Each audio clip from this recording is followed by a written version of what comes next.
It's 5 o'clock on February 10th, 2025. I'm calling this Select Board meeting to order. Okay, I'm going to move that we enter executive session at 5:03 to discuss and conduct strategy sessions in preparation for contract negotiations regarding the town manager's contract renewal, where meeting an open meeting may have a detrimental effect on the negotiating position of the town. And as a second item, to discuss strategy with respect to what? We're going to break and do You're going to have two different executive We have sessions? to go back and open in the middle? Oh, okay. Okay. So to return at 5:45 when we'll enter a second executive session. Second. All in favor? Aye. Okay, Ms. Ackerman, Aye. Ms. Hartman, Aye. Mr. Howell, myself, aye, Mr. McKenna, Aye. and Ms. Ravelli. Aye. Okay. No, when we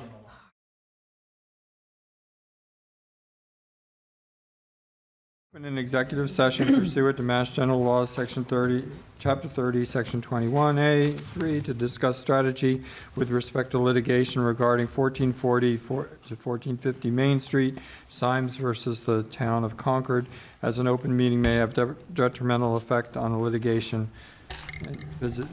position of the town as declared by the chair. Second. Ms. Ackerman? Aye. Ms. Hartman? Aye. Myself, I'm an aye. Mr. McKenna? Aye. And Ms. Ravelli? Aye. Okay. Great, thank you. Thank you, everyone.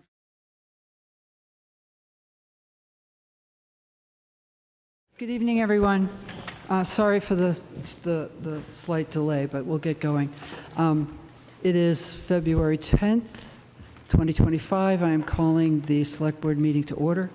Mark, you want to? Just do a roll call. Ms. Ackerman? Present. Ms. Hartman? Here. Myself, aye. Present. Mr. McKenna? Aye. And Ms. Ravelli? Aye.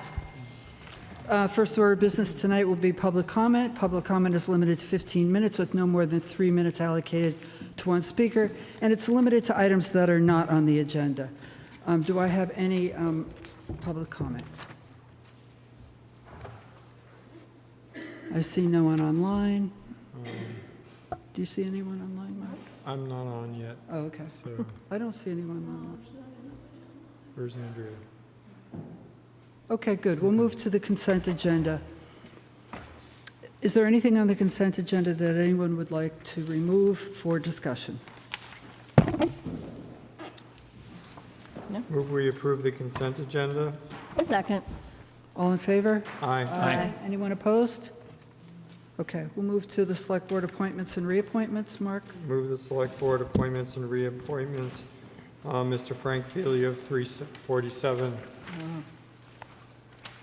Lexington Road to the new Tax Relief Evaluation Task Force with the corrected APP 10, Section 7D and E exemption for a term ending April 30th, 2026. Kathy O'Neill of 171 Deacon Haynes Road for the Tax Relief Evaluation Task Force for a term to expire April 30th, 2026. John Piper of 30 Oak Road to the new Tax Relief Evaluation Task Force for a term ending April 30th, 2026. Lynn Salinger of 75 Pleasant Street to the new Tax Relief Evaluation Task Force for a term ending April 30th, 2026. Ellen Quackenbush of 75 Pleasant Street to the new Tax Relief Evaluation Task Force with a corrected APP 10 exemption of Section 7D and E exception for a term ending April 30th, 2026. Abby White of 851 Monument Street to the new Tax Relief Evaluation Task Force for a term ending April 30th, 2026. Shannon Sweeney, 1443 Main Street to the new Tax Relief Evaluation Task Force for a term ending April 30th, 2026. Move to reappoint Jennifer Hurley Wales of 66 Old Marlborough Road to the West Concord Junction Cultural District Committee for a term ending May 31st, 2028. And reappoint Keith Bergman of 56 White Avenue to the Concord Municipal Housing Trust for a term ending May 31, 2027. Reappoint Michael Larson of 1695 Lowell Road to the Concord Municipal Housing Affordable Housing Trust for a term ending May 31, 2027. And I think that's it. Yep. Mark, no, I have a question, and I Yes. hate to do this, but I didn't see it before. So for Ellen Quackenbush and also for Frank Feely, it says corrected for APP 10, Section 7D and E, except for term ending April 26. Section D is committee transfer, and Section E is for eligibility for appointment. I get that, but I think C was the concern because it was a dual appointment. So Yeah. I have this in front of me. And I know you don't all. I didn't see the correction before. I really think it's about So the dual committee appointments. So we seem to have two different books of record in the town. Say that again, sorry? I think we have two different books of record somehow in the town because the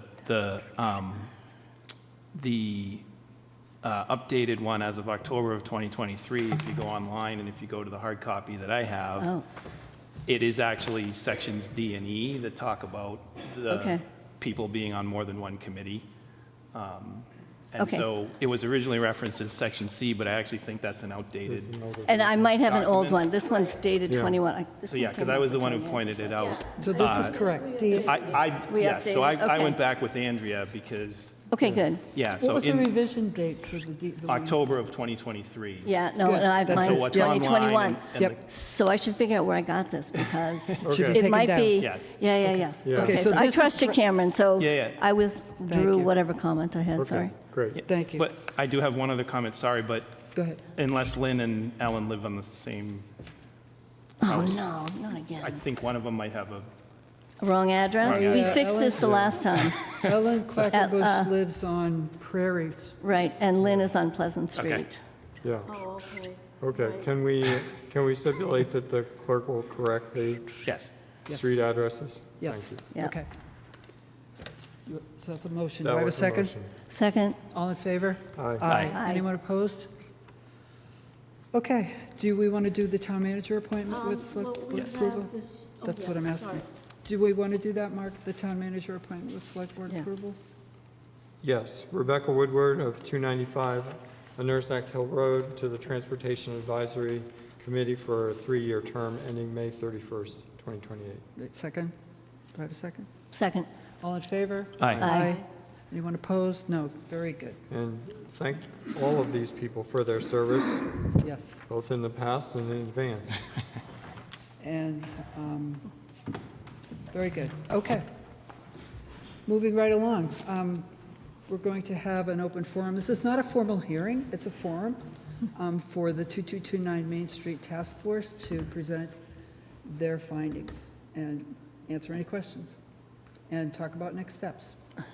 So, Mr. Bohm.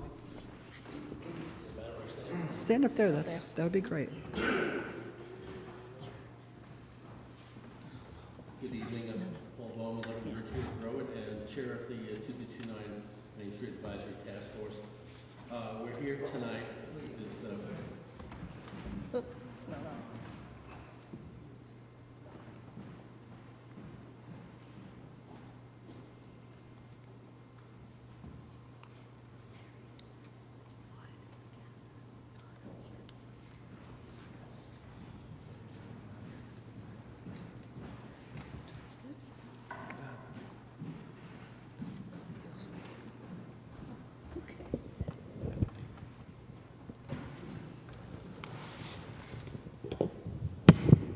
Sounds good.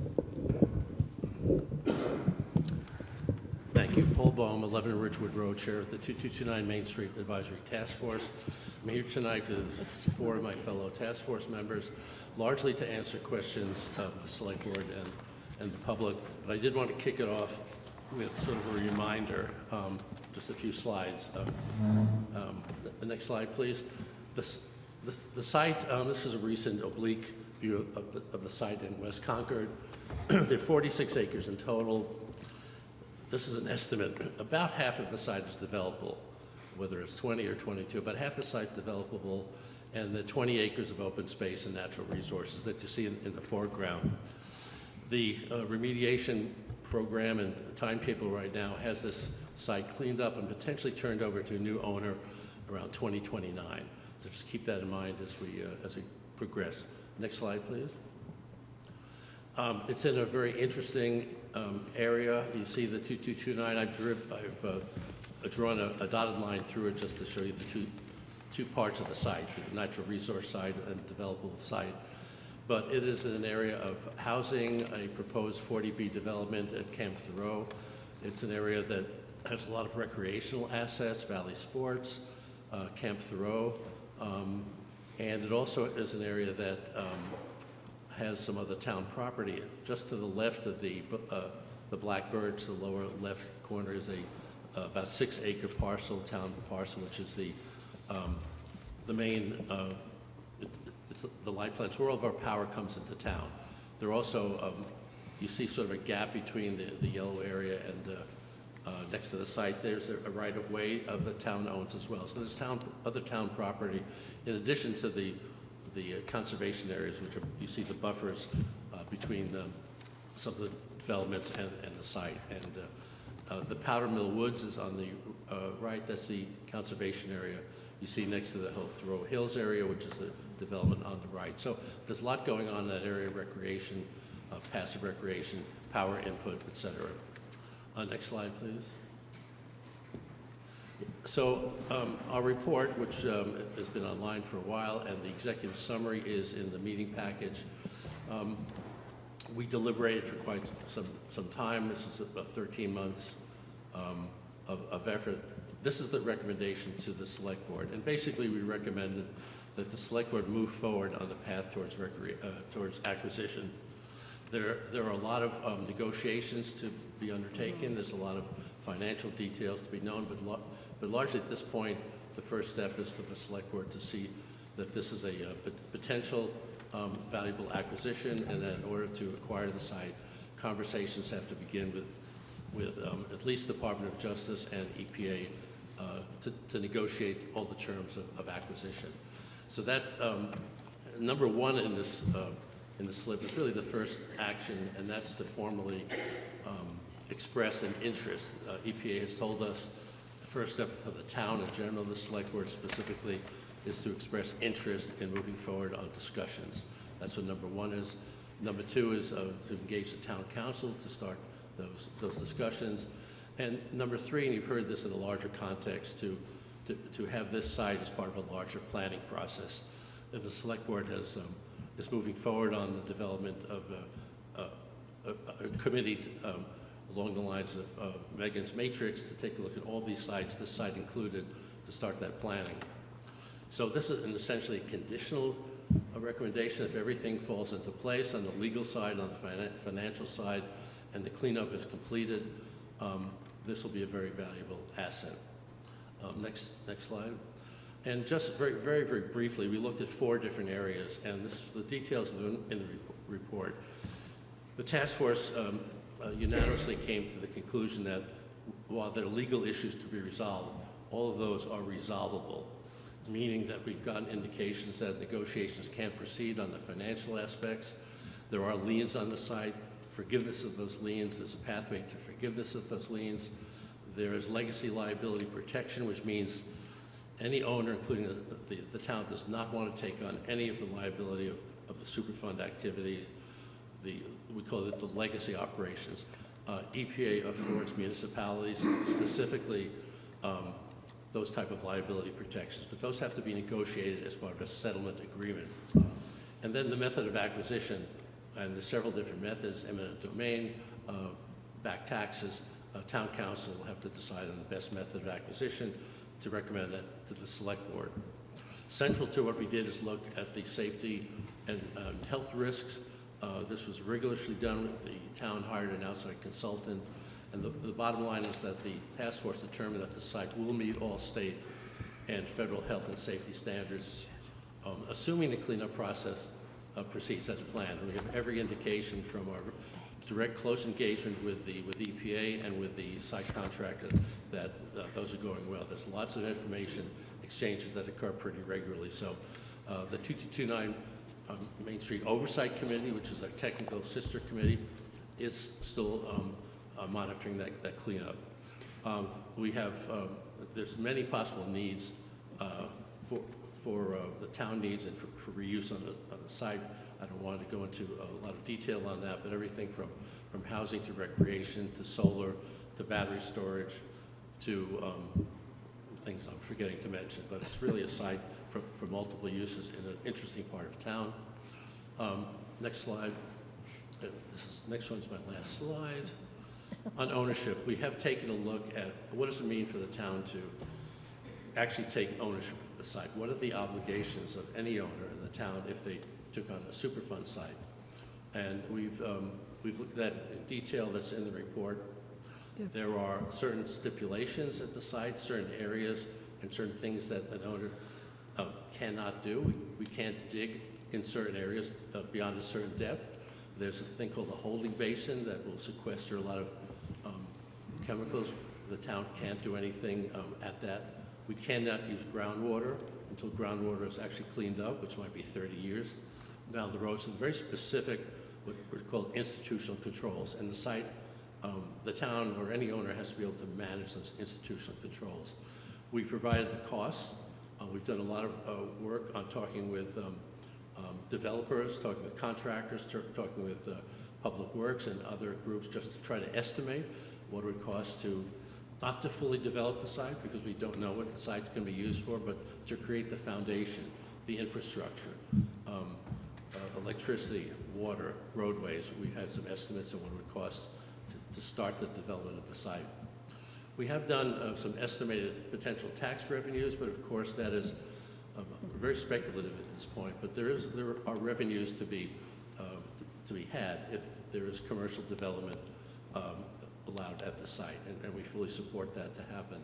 And then we investigated other types of funding that might be available to the town in this whole process of ownership. So that's what I wanted to just quickly go over, probably not quickly enough. We have, in the next slide, just a timetable, a list of next steps that is much too small to read here, but we've laid out what has to happen between now and when the site is cleaned up and when the town possibly actually takes ownership. The various steps, the initial steps that I've talked about, which is really to express interest, to start negotiations, to start planning, and then there are a whole other series of steps that the town would have to go through in parallel to the negotiations. So that's what we're recommending, that negotiations take place and that a lot of parallel activities also take place so that when the final decision is made, to actually sign on the dotted line, if that decision is made, we are prepared to move into the development stage at that point. We're not waiting for that to happen to start the development planning. So that, in essence, in probably too much time, is the bottom line in our report, and I'll open up to questions from the Select Board. Good. Anybody? Go ahead.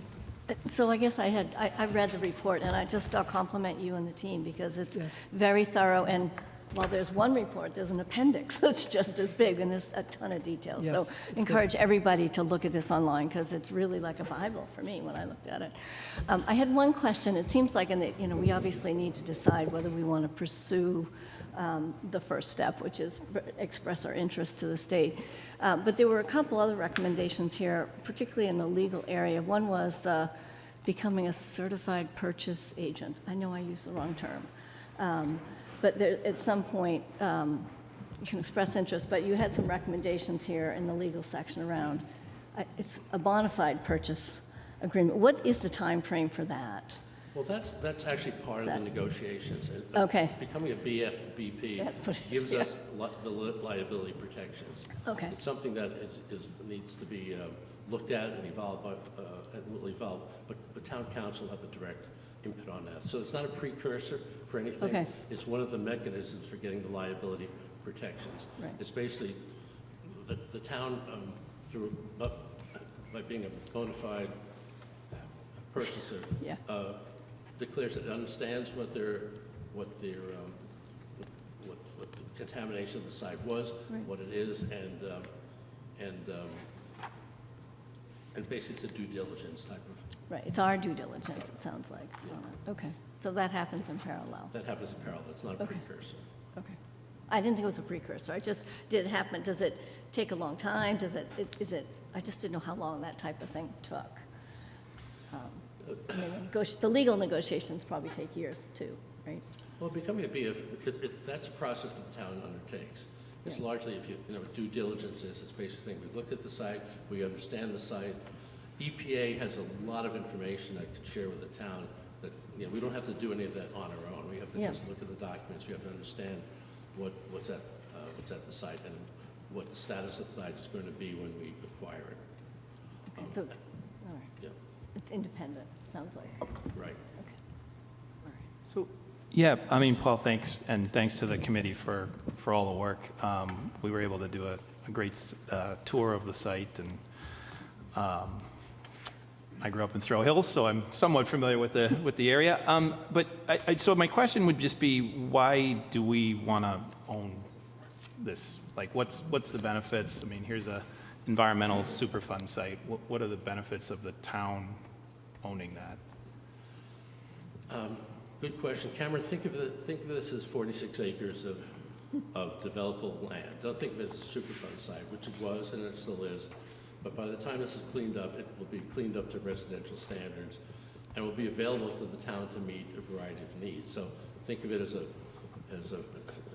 20 and a 46 acre piece of property. Think of it as a natural resource of a sphagnum bog and something that to connect to passive recreation. There are trail systems in there. So there's a lot of opportunity, but I think to satisfy the needs that, look, we're talking about all these needs in the context of multiple properties, but there's some unique properties of the site. It's not subject to flooding. It's in a wooded area. It's an area of housing and recreation, so it can satisfy a lot of needs. The alternative of letting somebody else acquire the property means we have limited control of what happens at this property. Quite limited control as we're finding out through other developments. So we can control what happens to this property by owning it, and there's a lot of beneficial uses. So that's kind of my 10,000-foot answer to your question. I just want to be clear, Cameron, we're not deciding whether to acquire it or not, right? We're simply requiring whether we take the next step to do a lot more investigation around the legal implications of that, including what it would cost us, what is the liability, and what method of acquisition would be best. So it's a good question. Yeah. It's just that we need more information before we do that binary type question. So my question kind of relates to that, though. What do we need to spend Yeah. in order to get us, supposing we take the step to express interest, what kind of expenses should we be planning on, and have we got those at least in a preliminary budget or not at this stage? We've provided some estimates on that, but specifically, I mean, the obvious step is legal costs. Yeah. The town council will be engaged. I don't think these are difficult negotiations, but that's not me to decide. I think this is 1 or 2 years of negotiations. So there are legal costs in there. There are planning costs, potentially. We're finding at MCI, there are some costs in doing that planning, where that money comes from. So there has to be some planning costs here. But those are the initial costs. The development costs don't happen until you actually acquire the site. So I think there are costs up until the point of acquiring the site, and then after that, there are costs of developing. If you're asking me about the former, I think it's legal costs, planning costs, and probably some costs within the town, of town staff, developing some, plans to managing institutional controls, et cetera. So there's some staff costs as well. So going further with that, with costs, right? You mentioned you did a really good job of looking at potential infrastructure costs, and I understand those costs depend upon uses, but we do know that you're envisioning a ring road there. And I think you also mentioned that it could be anywhere from $4 to $5 million just for the DPW-related work. You also mentioned that if we know ahead of time, we might be able to get DeMaximus to do some work for us that would mitigate some of those costs. So I guess my question is, what's the timing here? As far as how soon do we have to know these things in time so that we can communicate that to DeMaximus and take advantage of the fact that they're on site? It's a hard, It's a good question. We've been trying to get a hard answer to that for a couple of years because the Maximus brought that up several years ago. yep, Now it looks like the period of 2026, next year, is a time when they're going to be doing final grading. They're going to be working with the soils, where they're actually going to leave the site physically, what it's going to look like in the future. So I think the time to start engaging with, well, after we express interest, then we have to sit down and say, look, we're thinking in general, in this area of the site doing X, this area of the site doing Y. So we have to do some preliminary planning so they can at least do the grading. Right now, there is power to the site, there's water to the site. We'd have to plan where a septic system would go at the site. So there are, okay. yeah, so there's, Thank you, Paul. I guess this is a question for Carrie. Carrie, so if the task force has done its work and we're going to retire the task force, if the select board votes next week to go ahead and say to the EPA and the DOJ, yes, we want to continue talking and do the preliminary legal work, do we have the staff, do we have the resources to actually do some of this planning that we're thinking of doing so that we can maximize some of the work that the on-site contractor can do for us? So in terms of legal budget, if we're talking, and I apologize, my back is to you. If we're talking in the $10,000 to $20,000 range for legal, that's something I think that can fit inside of our legal budget. If we're talking about 50 to 100 or more in legal fees in fiscal 26, that would be difficult in the current budget. In terms of staff time, I assume the board would make this a priority, one of its goals, and we would be working toward that end. I would hope there are a lot of different planning agencies and planning grants that are available, hopefully for something like this, and that might be a source of funding as well. Okay, do we have an estimate then from Mina? I assume it would be Anderson Krieger that would be doing the legal work. I just want to make sure that if we do in fact vote to send this letter, that we've got the money in the budget to actually do the work. Yeah, so Megan is just reminding me that we do have a communication from town council that says $30,000 in fiscal 26. So I think that's something, if we're still talking about that, that's something that we could fit within the legal budget. Thank you. So you said 26, can I just be clear, is that FY 26? We always talk in terms of fiscal years. Yeah, I know, I so- just checking, because I Yeah. wasn't sure that the report here. I don't think the Is that report one? is, the No, report is No, in it's calendar. calendar. we're Yeah. calendar year people. Yeah, I know, no, I know. So looking further down the road, Yeah. if we express an interest in this and playing it out, suppose the town eventually acquires it, then the town goes through some kind of process not dissimilar to what we're about to go through with MCI Concord, where we kind of decide what the uses are. But in this case, rather than having the state own it and selling it, we would presumably be owning and disposing of these properties. Would it make any sense to set up essentially an accounting mechanism that says we're going to keep track of these costs and eventually reimburse ourselves for whatever the acquisition costs were based on whatever portions of this property might eventually be disposed of for other uses? Could we think about it that way?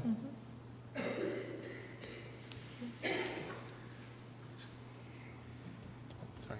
Yeah, no, I didn't know if I didn't want to block you. No. Go ahead. Sorry, I Yeah, no, didn't know if someone was going to answer. I'm just, Oh, yeah, do you, Anthony, do you have any thoughts on that? Yeah, like other litigation, we can set up a separate account and other legal to keep track of the, what we're spending on this. I mean, obviously, if for some reason we decided we engaged in this process for a year or something and decided not to acquire, we'd eventually have to pay whatever those expenses were.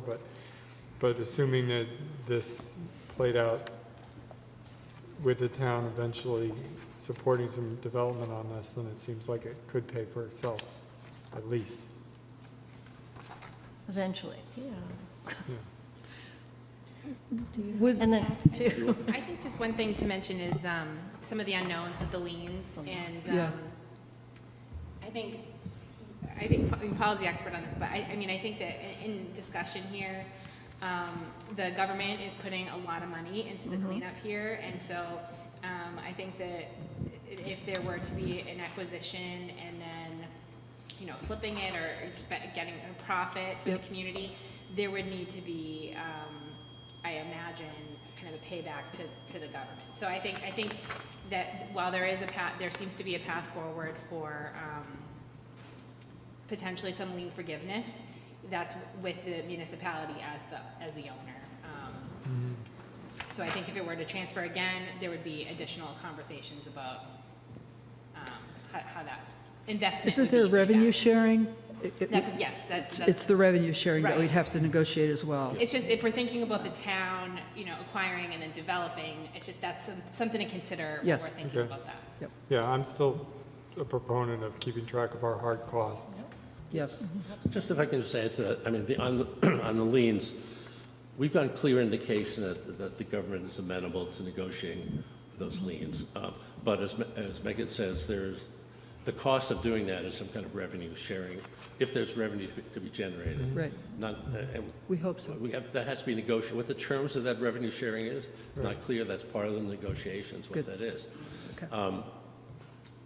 And, you know, the actual cost of acquisition is not known at this point.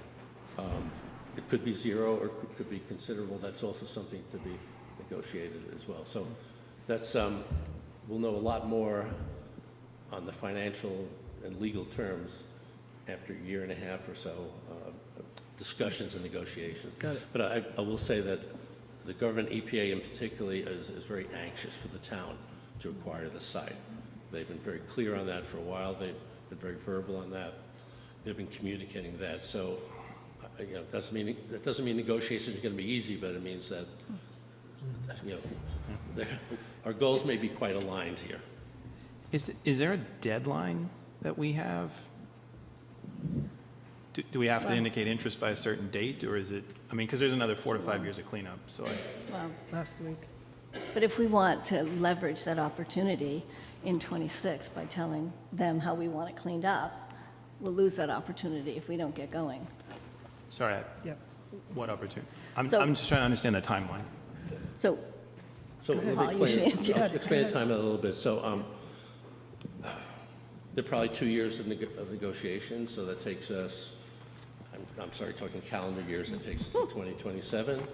So, and probably within 2 years after that, we're going to be ready, if we want to acquire the site to develop.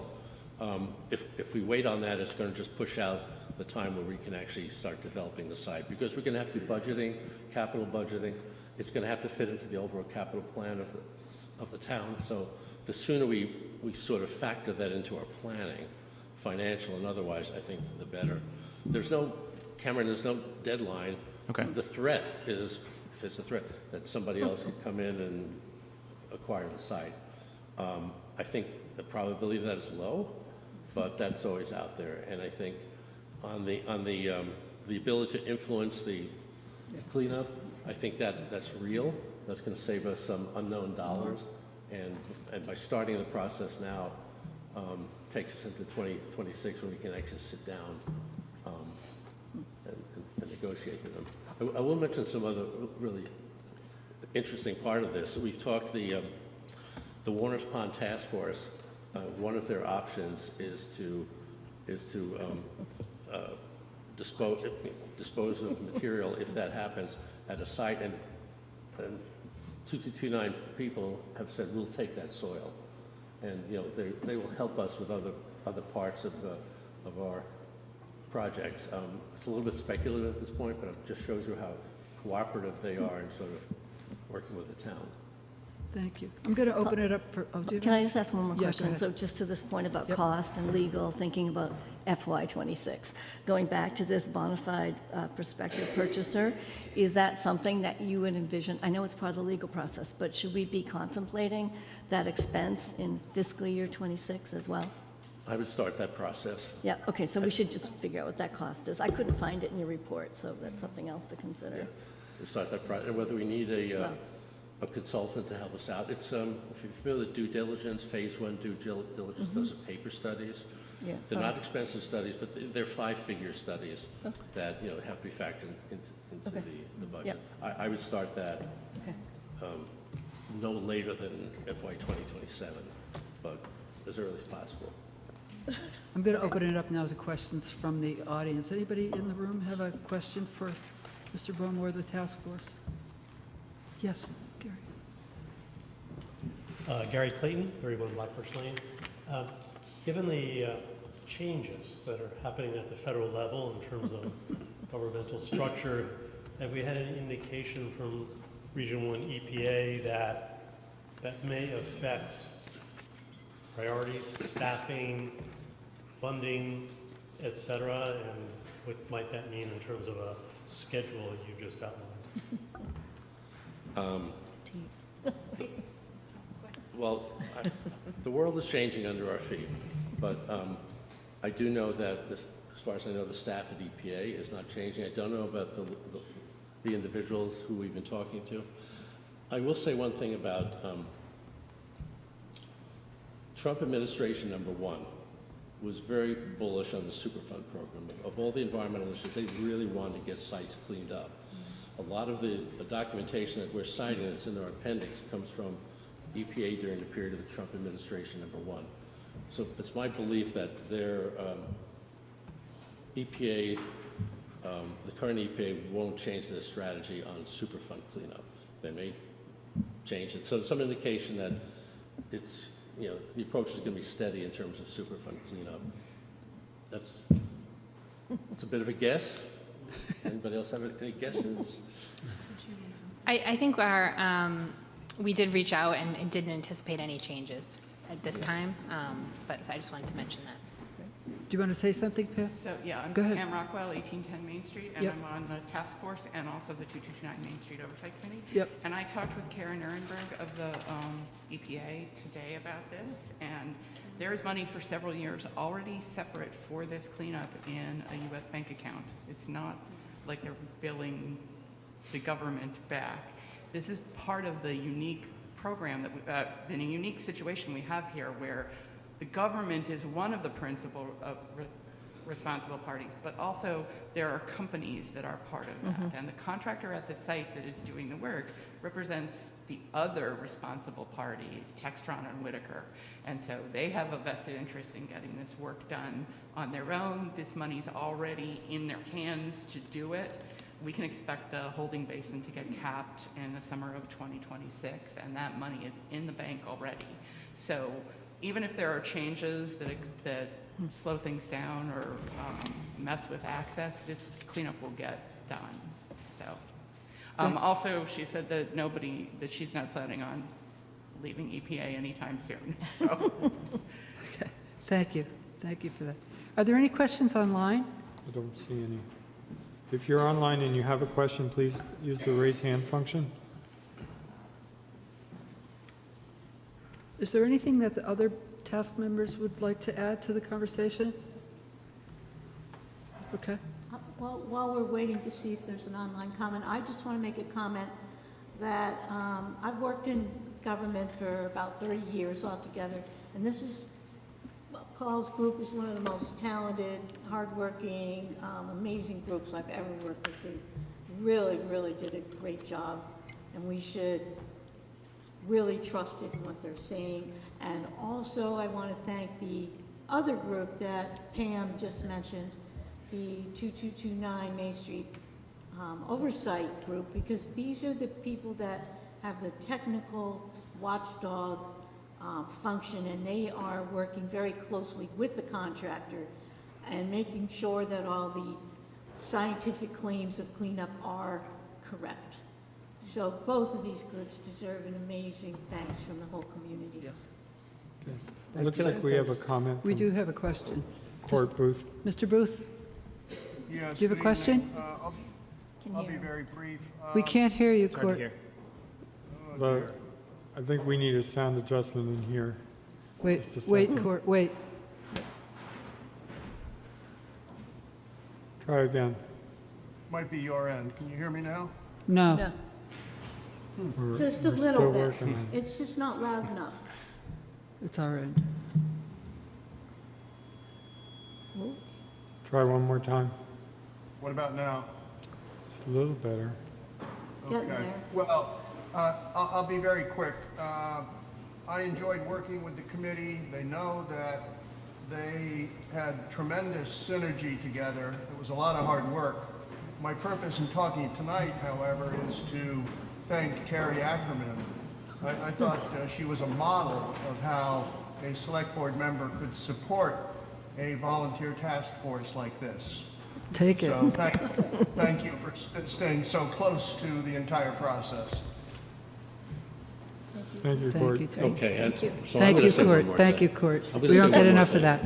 I just want to let the public know that this task force is sort of the end state of a long process that multiple select boards have been supportive, but very careful and very meticulous and very risk averse in taking a step that we're asking them to take right now, which is basically kind of a low-risk step.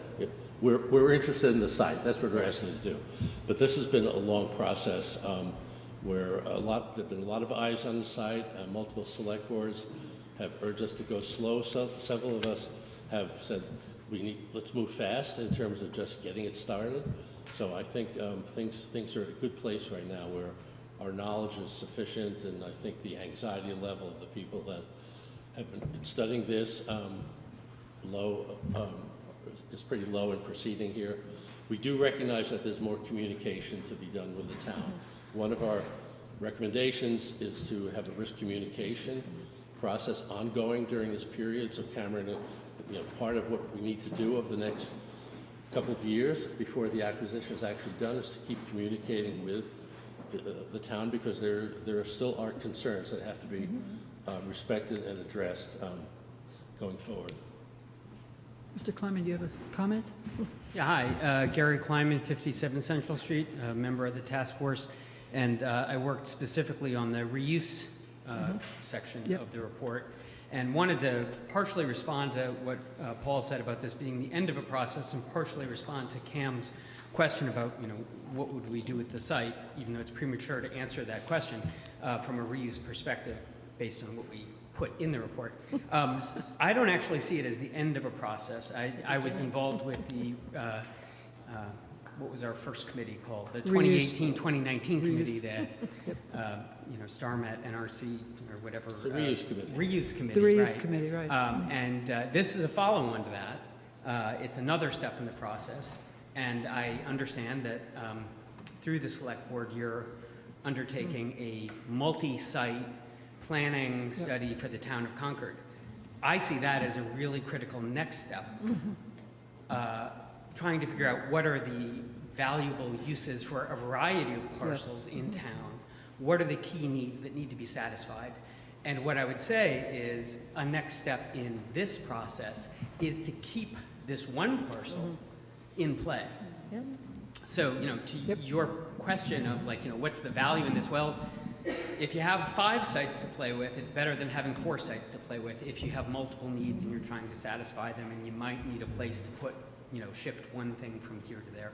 So I think the process will keep going, and I think that there's tremendous value to the town in having additional options as we move forward. And as I started my comment, the ultimate reuse, I think, is yet to be determined, and that's by design. It's too premature right now to say what the ideal use of this site will be, but the opportunity is there. Thank you. Thank you. So the next step is for the select board to take this back, to think about it, talk with people.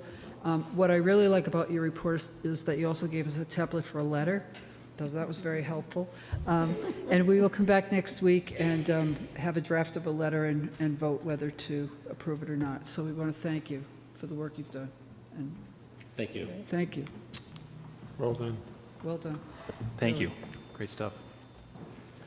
Okay. Next on our agenda, I believe, is a public hearing. Yeah, we're looking to approve a new liquor license for Dario's. I think we have to open a public hearing, don't we? Yeah, okay, move to open a public hearing on the new liquor license for Dario's Concord at 10 Concord Crossing. Second. All in favor? Aye. Very good.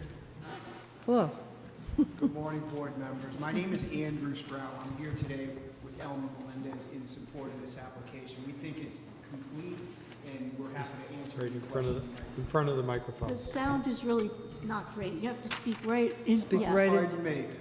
We think the application is complete. We're happy to address any question the board might have. We ask you to act favorably upon it. Okay.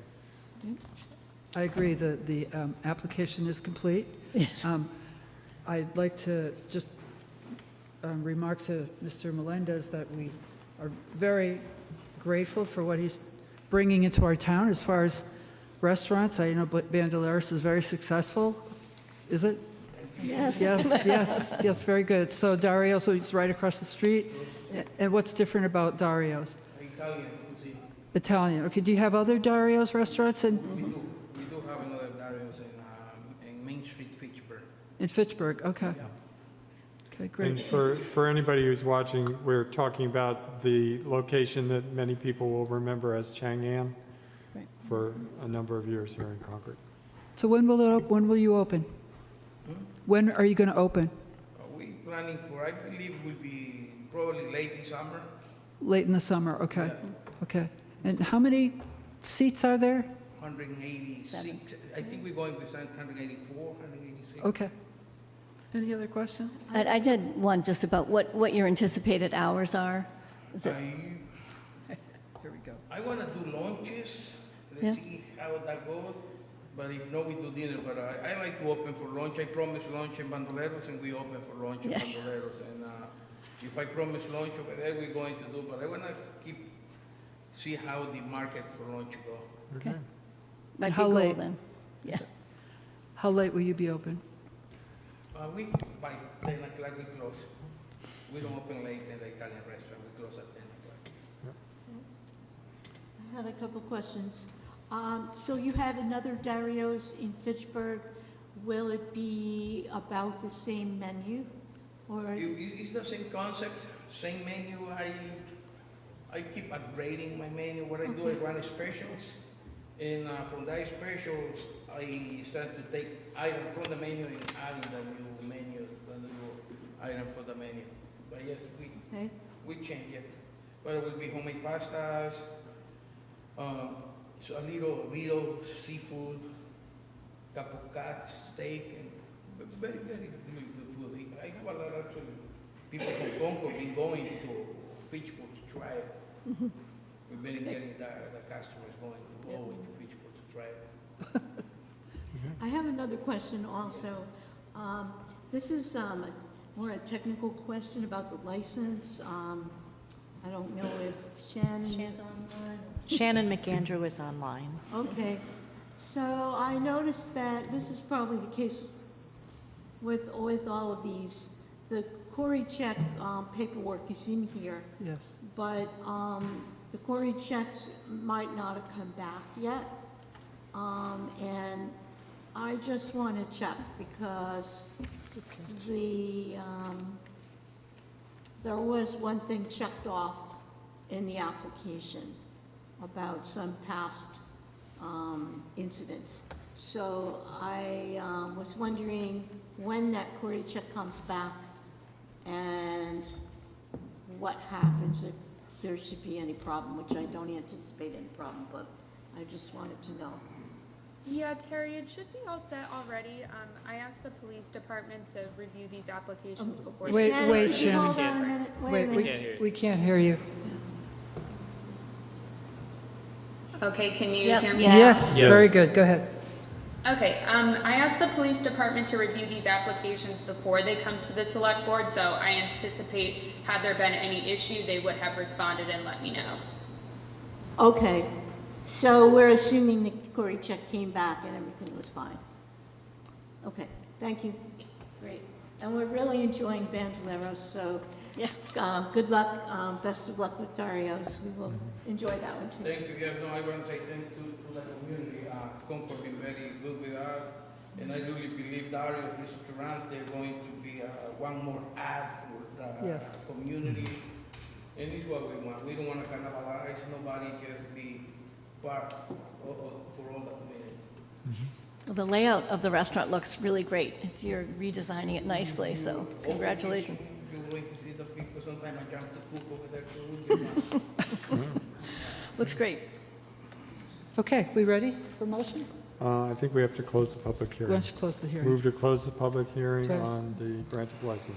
Do we have all in favor? Aye. Okay, now Okay, motion. move to approve the new liquor license for Dario's Concord, 10 Concord Crossing. Second. All in favor? Aye. Any opposed? Good luck. Congratulations. Good luck. Yeah, congrats. Great job. Operating budget update. Yep. Okay, next is the operating budget update. Anthony Ansaldi, the mic is yours. Thank you, and good evening. Anthony Salvi, Chief Financial Officer of the town. Anthony, can you speak like right into the, it's, Just pull it right up to you. We can't hear you at all. Sure. Can you hear it now? Does that work? No. This microphone is on fire. You can go ahead. all right. You need the one on fire. No fire. All right, now, oh, there we go. There All you right. go. Much better. Okay, go ahead. All right, excellent, thank you. All right, so in a short week, we were able to come back, and what you see in front of you is a budget that meets guidelines but doesn't come without some impact to services. So just going through the agenda really quick, we're going to give you an update on what that budget looks like. We're also, you asked to see some of the joint accounts, so that's, you're going to see a work in progress section with the joint accounts. Also, just an update on the budget calendar that reflects tonight's meeting. And then review some department requests or answer any questions that you may have. So in the next slide, you'll see that it's just a recap of where the guidelines that was set by the Finance Committee and our target of $33,678,889. On the next slide, the budget calendar, it just reflects this meeting tonight. All right, the next slide, I moved the summary slide up to the front. And what I wanted to just go through is within each government segment, as far as the left side of that chart is what was requested. So 25 is what was budgeted in FY25. FY26 is what the departments requested. Yep. And then that was the percentage change. And to the right side of this chart, you'll see reductions. And that's how we met guidelines and making these reductions, which I'll go through. And then what the recommended FY26 budget will be. And then there's the percentages that to the left is on the original submissions, and then with the change on the right. So as the you- change percent, Anthony, is the recommended FY26 budget versus 25? Correct, Okay, got it. correct. And as you can see in the bottom line, it meets guidelines. Very good. So on the next slide, on a real high level, I just want to go through in general what the reductions were. So we have, for FTE reductions, we have 2.5 reductions. We also are eliminating in the Human Resources Department, 1 temporary services management specialist consultant. We also did staffing salary adjustments, and just to explain that a little further. So when we have a vacant position, and I'll use the purchasing manager in finance, we normally will budget for the highest step because we don't know what we're going to get. We like to hire. I think that the goal is to always hire at the mid-range, but it's difficult. You know, it all depends on who we have. So I moved that position and others back to the midpoint, and that will be our target for when we go to fill these positions. Elimination of all vehicle allowances. Elimination of overtime for all departments except public safety and public works. Want to point out a reduction in the fire department overtime, and I think this is important because the impact, and Chief's here and he'll correct me if I'm wrong, but what happens is the chief's now going to have to make a decision about normally hiring back the person and running short. So how he would make up the difference is he would utilize his command staff, which now would go into one of the pieces and actually work the scene as opposed to managing the scene. So Chief's here if anybody has any further questions on that, but that's kind of a general statement, but I'm sure he'd love to talk more about it. Library impact, with the overtime reduction there means that the library would be closed on Sundays. And then lastly, what I did is went through every single line item of everybody's budget, which was a lot of information. And on Thursday, I had forwarded Kerry an email with the recommended budget, as well as, 22 pages of how those cuts came. And really what it was looking at prior spending, if there was spending in certain accounts, and then adjusting for historical spending. So in other words, if there was funding, if we were funding in a line item that hasn't been used in 3 years, then chances are that was eliminated because we weren't using it. So, and like I said, there's 22 pages of notes to that effect on where those reductions came. Anthony, before you go on, can you go back to the libraries for a sec? Sure. You said you eliminated something through overtime. So help me just understand that again. So was there overtime for the library Sunday staffing? So when the library is open on a Sunday, Yeah. it's all overtime. Really? So, yeah, so Wow. that estimate that Emily gave us was $44,000 to do that. Okay. So that's something that we had to cut out to meet guidelines. I didn't know that we did it. I just never knew it was done through overtime. Because it's Sunday night, Sunday, okay. So it's a little different. You can ask Emily. Okay, it's fine. I don't think it's law, Emily, right? It's not by law, or do you want to? Yeah. I was just curious on the Sunday, that it was all staffed by overtime, and I don't know if that's overtime because of, it's a Sunday, like a blue law kind of thing, or people are just working more than 40 hours for overtime. That's new in our current contracted CBA agreement. This is a new for this 3-year contract, is that we introduced overtime on Sundays to be competitive with the other libraries in the area that also pay overtime on Sundays. Okay. All right, thank you, I just didn't know. Okay. Contract. Thank So you. Anthony, some of these are real savings this year, and some of them are just means we'll have less flowing to free cash, if I understand. Like, for example, the FTE staffing salary adjustment. It looks like we might have been over budgeting for new positions, and now we're budgeting maybe more realistically, so we'll have less to go to free cash. That's how that. Yeah, that's true. With everything that's proposed, and I mentioned this the last time, departments have a little extra room in the budgets to account for things that come up in the course of a fiscal year. And remember, we only have one bite at the apple to go to town meeting, and we need an appropriation, and town meeting is the one that appropriates the money for us. So, at times, department budgets will have a little bit of room to deal with issues that come up in the course of a year. Okay, thank you. So can I just ask, Anthony, quick, thanks for the information. I think it's very thorough. Did you all go through and kind of just look at open roles? And one of the things that I've always done is kind of you go through, look at current open positions and whether you need to fill those or closing open roles? Okay. Next slide. Okay. All right, so there was further recommendations that I also sent to the town manager. And I'll just go through them. I said an immediate hiring freeze, but it's really just a pause. And before positions are approved to be posted, they must be presented by the department head to a tripartite panel consisting of the town manager, the CFO, and the assistant town manager, HR director, to evaluate the necessity and if funding is sustainable.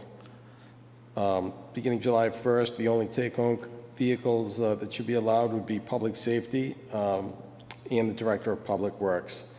The vehicles that were assigned to these individuals other vehicles should become pool cars for what I just said, as far as the public Safety and the Director of Public Works. So there is just other take-homes, vehicles that I'm recommending that we just have those as pool cars. So if somebody needs to go out in the course of a day, they could grab a pool car and take that out. Now, some of the advantages to that would be, obviously, there's a gasoline savings, and I know we buy a lot of electric vehicles, but there is an electricity cost that we have to factor in. And then there's also going to be that future capital cost. This year, we couldn't fund a lot of vehicles because departments have requests for different vehicles. If we take back some of these take-home vehicles, then we could use them as pool cars, and departments could collaborate and work and use one of the vehicles that's assigned to them, that's assigned to the pool, take it, gas it up, and the next department can be ready to use for the next day or the next hour or whatever it might be. How many are there, Anthony? I'm just kind of curious. A lot of people have cars. I can't, off the top of my head. Okay. You know, there might be 4 or 5, but Okay. that's a really guess at this So point. it's not large. Okay. It's not a large ton, But my knowledge. It adds up, but it's a policy. But it adds up. It's a policy. It's important. So, Anthony, I understand that this would avoid future capital costs, but are the savings that we get from pooling these vehicles included in the budget number that you presented, or is this incremental to that? No, it doesn't, it's not included, but it's something that moving forward, we're not just looking at FY '26, we're looking at FY '27, '28. And if we make some of these adjustments now, if FinCom comes with another guideline, we're already starting that process of pulling back in other areas. Okay, where I was going was if we did this sooner, could we maybe delay Recognize- some of the headcount reductions? But, It wouldn't be that significant Okay. impact okay. saving on any FTEs. Beginning on July 1st, we reduced the number of P cards. P cards is basically town credit cards. Oh, okay. I didn't know That what they currently were. assigned to staff, and only because it's difficult for us in finance without going into the detail of that P card to see what the expense are. So when I'm running a report and I just go into the detail, it just says P card, but it doesn't tell me what they're buying. So I like to know what people are buying. Yep. That'd be good. During FY '26, that we evaluate every department to determine if they are staffed appropriately, and then we should consider consolidation of services with Concord Public Schools. That I And that's- completely agree with. Yep. And we tried to do it before, didn't we?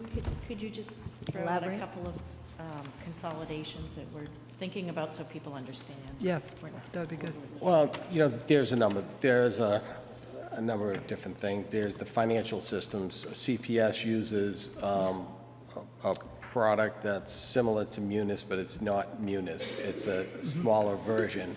And if we own it, it's just a matter of creating the necessary general ledger accounts Yep. in there. Yep. You heard me say last week when I talked about doing the chart of accounts conversion, we are building that in, so I'm thinking ahead. So we are moving in that direction. It's just a matter of, you know, if we can work with the schools to do that. Other areas could be facility costs. Other areas could be IT costs. Am I missing anything? HR. Oh, HR, that's right, HR costs. So, you That's know, probably- the town has an HR department as well as the school has an HR department. So there's those There's a lot of services that we duplication. could, Yep. we could look at. Great. So, I mean, it's a good vision, and, you know, I know, Anthony, we've talked on the audit before, just those financial systems. You can't do anything about that right now, but if we can, then it really does open the door for staffing efficiencies and process efficiencies, so, yeah. So we I have to think keep there's broad agreement here. Have you heard anything from the school side on whether they'd be interested in Maybe it's a any goal. of these consolidations? They're probably hearing this for the first time right now. We meet monthly with the superintendent and assistant superintendent, and it has been brought up. High-level talk, but Yeah. not in So detail. they understand that this is something that we're looking at. We would be looking for support from this body to help us with those conversations. So Because I think it would help the school and the town Would get help the the school. guideline, both of us, right? Both, Right. yes. So to be clear, though, the things that are listed as FY '26 reductions are baked into the budget to get to the number, and these recommendations are things that are initiatives that would Future help us savings. even future. Okay. Correct. Yes, These are- yeah, Right. that's, Correct. yeah. but- So the next number of slides is the next slide talks with general government. It just breaks down into the Details, yeah. departments, into more of the details. I don't know if anybody has any questions, but the next slide is the finance. One question, when Sure. we did this last week, there were a few positions that, it looks like maybe you've moved them. For example, the economic vitality, is that still in the town managers? It's still right now, Terry, our goal, number one, was meet guidelines, and then all that other, Right, but I mean, in this chart.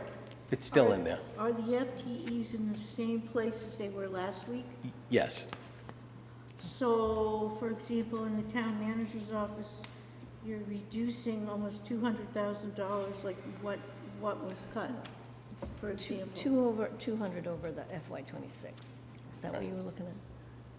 I don't know. what It you was were- 200. Yeah, well, the department request is. It was Yes, 200, it's- 186, Yeah, relative. yeah, 187. like, for example, so I thought maybe that position got moved to the other. No, it had nothing to do with Okay. shifting No. positions. So It's, what kind of things were cut? that's why I gave you that high-level slide, because we haven't gone into the details where it could affect some staff. We're not prepared to talk about what positions today. Oh, I see. Okay, sorry. Okay, I get it. That's okay, yeah. Okay. We're keeping it high level right Got now. it,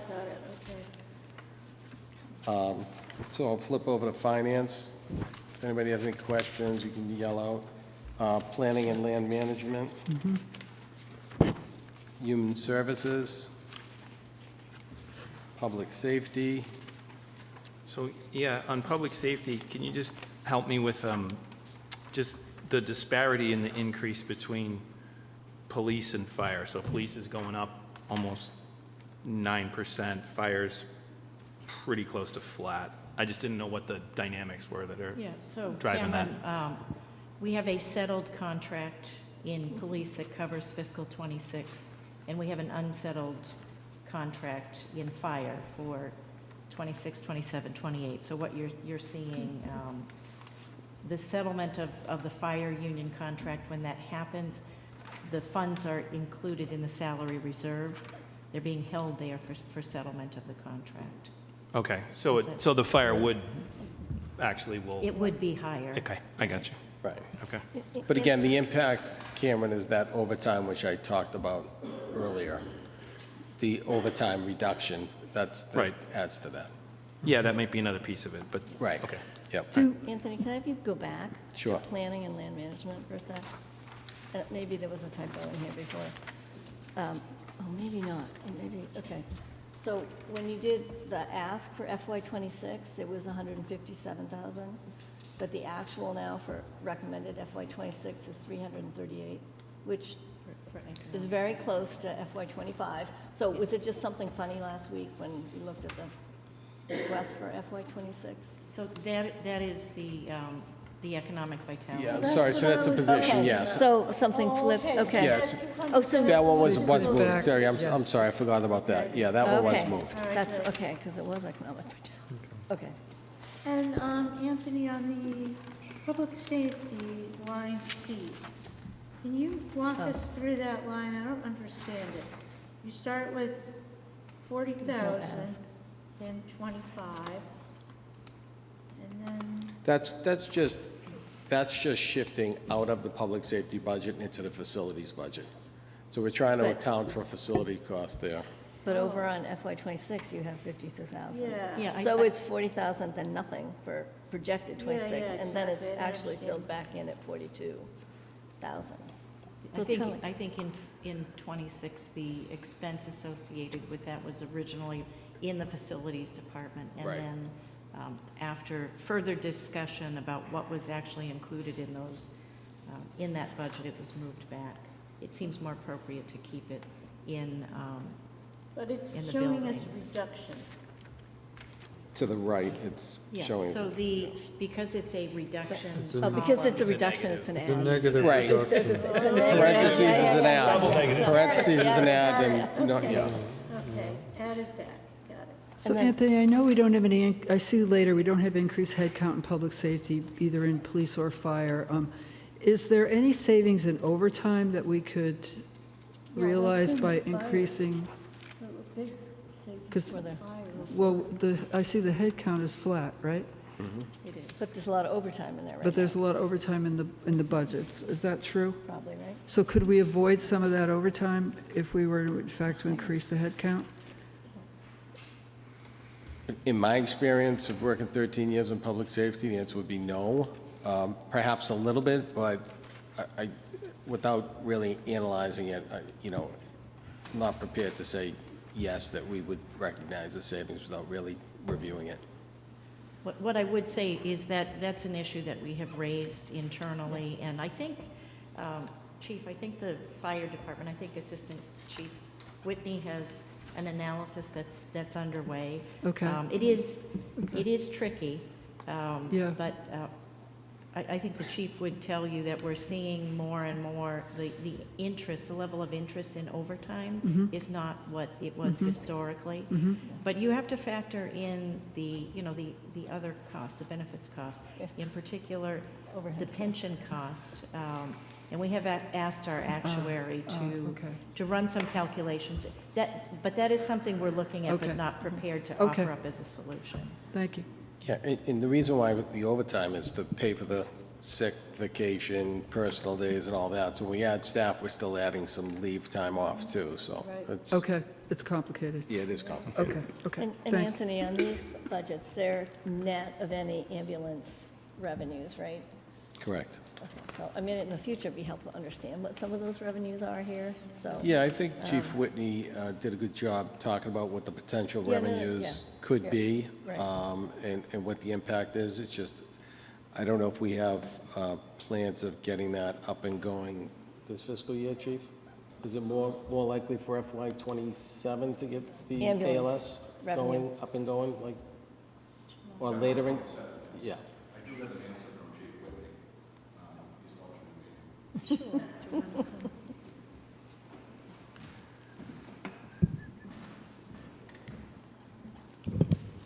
Good evening, Tom Judge, Fire Chief.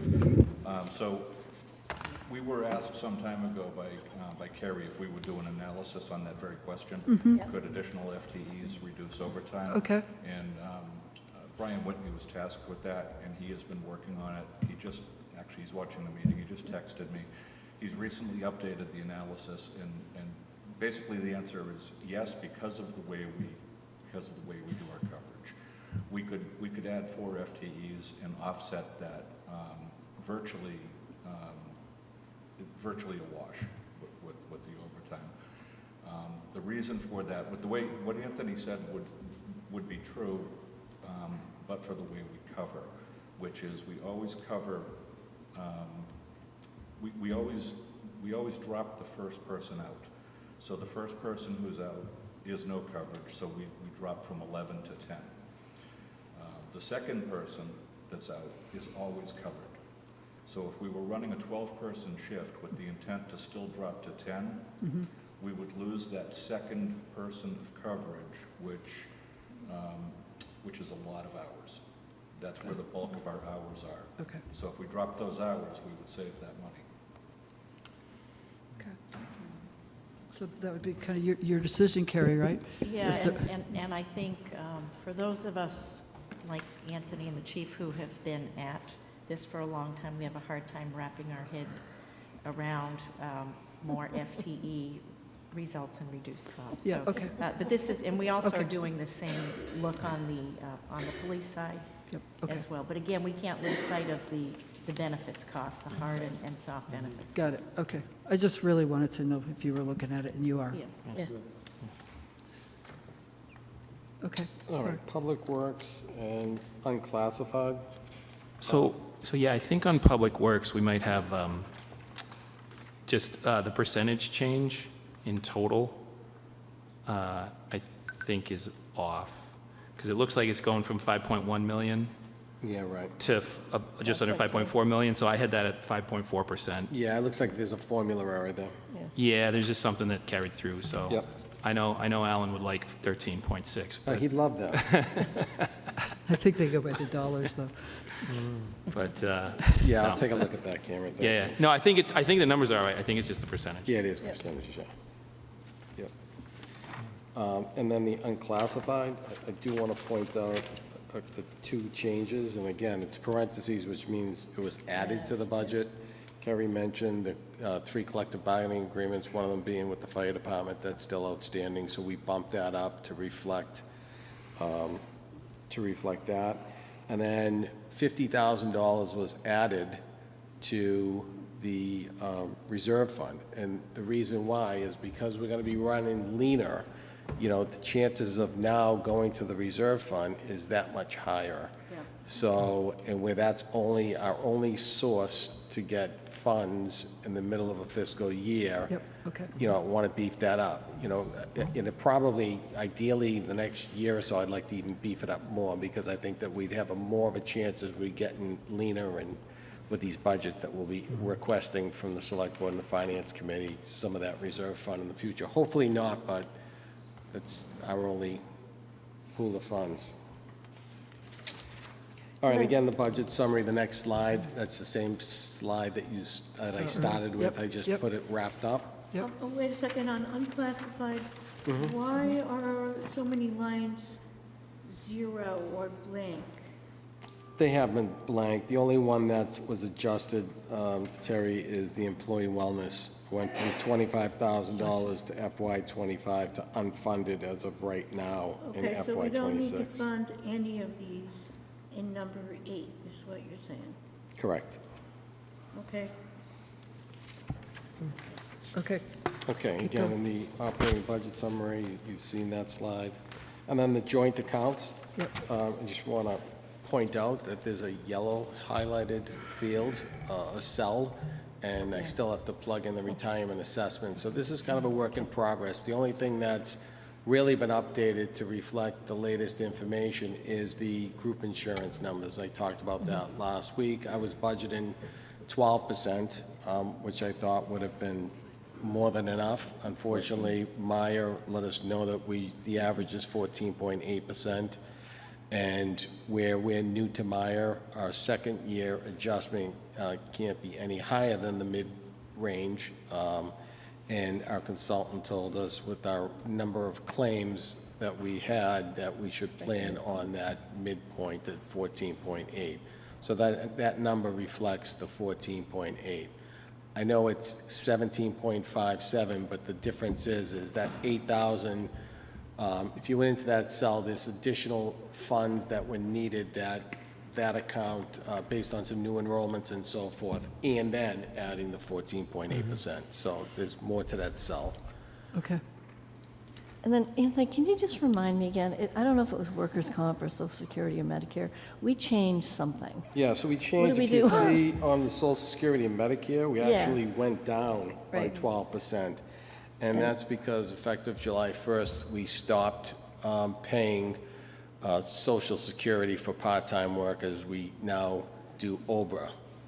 That's a law that's been in place for quite a while, and we have Concord going in the right direction effective this fiscal year on July 1st. So we saved about 170 or so Okay. thousand there. I know you said it, I just never wrote it down. So Thank you. Anthony, remind me, what is Retirement Assessment General Fund? What is that? The yellow one. Retirement. What is that? That's the amount that we have to pay for the retirement fund for ongoing, is it ongoing? Yeah, so that's the town's assessment to the Concord retirement Retirement system board. for benefits and the unfunded liability. The annual cost. I'm having a brain Pension's freeze. The actuary, you know, we go through that to Is fund this it. OPEB? No, this is retirement. Retiree. Retirement. Oh, okay, I'm with you, sorry. Okay.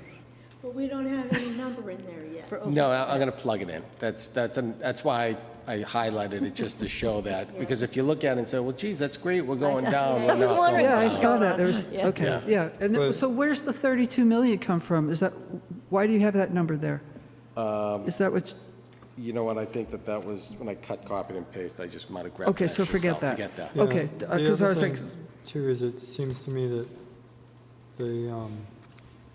the total of column FY '26, I think unless there's something hidden in that retirement general fund, doesn't really add up to 26, I don't think. 11, You 12, remember, you're only you're only adding in the 17, subtotal, so the 17. 11 million, the 1650, Yeah. the it's 5. close. Seems then like the- it's It's closer close. to It's close. 24. No. No, because the 7 million is really All right. 8. Yeah. Yeah, it's, Okay. yeah, it's, Okay. So, But so, I mean, the joint accounts are going up a lot, right? yeah. Yeah. Well, because Yeah, So, they- I mean, I think we have to make sure that we are explaining that, all of us, right? I mean, because when you look at, because then you start to look at, okay, what's the impact of people on, taxes and all that stuff, right? So, I mean, the first bucket is going up by 1.4 million, the debt service, another million, the excluded debt service, another 1.4 million. You add all those things up, that's more than $500 per Yeah. homeowner, right? It's part of, like, we're managing the budget on the town, on the schools, all that Exactly. stuff. Right. Here's another piece, right? We have to be able to sort of layer the This is story why I so that asked people for it. understand. Right, and this is outside the guidelines, Yeah. too. It's This doesn't outside line of Yes. those up. three numbers, and it would have been easy to Right. think we were coming in. Correct, so everybody hears, Yeah. hey, great, 2.5, Yeah. 3, okay, great. And then you go back to people and say, but your taxes went up 6, 7, Yeah. that's where the. and this that's is where the- part of it. We have Yeah. to make sure I'm not saying we aren't, I'm just sort of calling it out as a thing we need to Right. keep sort of And- including. And to be clear, joint account 12 is insurance and benefits, and then 13 is retirement, and 14, which is really You voted. moving, is all debt. All debt. So when we decide to borrow money, whether within the levy limit in A or excluded from the levy limit B, this is where it lands. Yep. So I got a question about, for that debt, 14B2, which I think that's where the middle school is, right? Is that the end of it? No, there should be one Another large tranche? of Of- borrowing, but it should be small. I think there was about a $10 million, $11 million, Yeah. and, Yeah. yeah, then we just, so that it has to close out the account, but I think that they had a hefty contingency in there, but so I don't know what the final Okay. dollar will be. Okay, so this is the biggest hit, we'll see. That's the biggest hit. I mean, the You just biggest- went through, okay, the okay. big part 2 of the biggest hit. The yeah. 60 million, okay. And Great. then, Anthony, when you went through these accounts before, back in November, when you did your projections, you gave us information on receipts and state aid, which I'm sure state aid hasn't changed. But your receipts, I was looking at something from the Finance Committee, it looks like it's greater. So, you don't have a presentation here, but are we pretty clear on what we're projecting for our receipts? Is it still this $16 million that you shared with the Finance Committee? So in January. we still have to go back on that. So Okay. that changes. We had the ambulance come out, so that we lost that local receipt, and that became a revolving fund. So Okay. that's why you saw some decrease. So we have to go back on that and just, Okay. Right, because Chapter 90 went up a lot, and some of the others went up, so. Yeah, it would just be nice to get an update on that, maybe at our next meeting, It'd be helpful to And make sure we have that. this doesn't include, again, this joint account doesn't include using any of our debt stabilization. no, correct, right. And what is our strategy for that? I mean, I don't know, I'm just asking the question. think it I was mean, the- I know what it used to be, we used to always, but we've, the way we finance CMS was different than we've done in the past, so I just wasn't sure what the strategy So is. I'm sure Kerry can speak to it because it was before my time here, but it basically, when that second tranche that went on, the delta that went up, that we would be able to offset Yeah, that we usually- by yeah. some of the stabilization funds. Those peaks, And yeah. spread that out over as many years as we can get. You know, it might be 4. We did pretty well with some interest, but hopefully it's for as long as we, So that will Speaking of- start in '26? it'll start in '26, Okay. yes. Okay. So spread over X number of years, 10, so is Yeah, and that something that, like a policy that the Finance Committee, you're working on with them, or, I didn't know if it was, Yeah, that's, I just, what else is it for? I mean, that's the Yeah. biggest tranche. Right. Yeah. That's when we need to spend it, Well, right? yeah. Until- Was it specified for the middle school, or was it Yes. I don't general? know if there was something here, I don't know Was if it there general? was formal, Was it- No, the stabilization It's just- fund is for the middle school. Right. It is. Right. And when we contemplated that project and how we were going to fund it, we talked about $500,000 a year for 4 years. Okay. Right. Beginning in the highest peak year, which will Okay. be fiscal '26. We issued debt in, the last debt that we issued was in June of 2024, but the first payment was not due until fiscal '26. Don't we Right. need a warrant article to appropriate that money to? We do. Yes. And do we have one this year on We the will have warrant? We one. do, yes. Okay, but it's just not in this number. Right, so it's a revenue. These Yeah, are it'll be a expenses. reduction. It's shown as a Yeah, revenue, so- it's not an offset to this. Yes. Thank you, thank you. Will you have those revenue numbers for the FinCom this week, or is that too soon? No, not Okay. for Thursday, Okay, no. fair enough. But it's helpful Okay, to hear thank you. that strategy, Carrie. Okay, so we got to thank you. move on. Got to keep going. Sorry. Do you have a minute just to show the FTE, because you had Yes. asked Yeah, that was the Yes, last we do. part, so- specifically We do, about and then that, I've got public last week. comment. So Yep. if we could go to the next slide. Very good, yep. So, so we are showing FTE fiscal '24, '25, '26.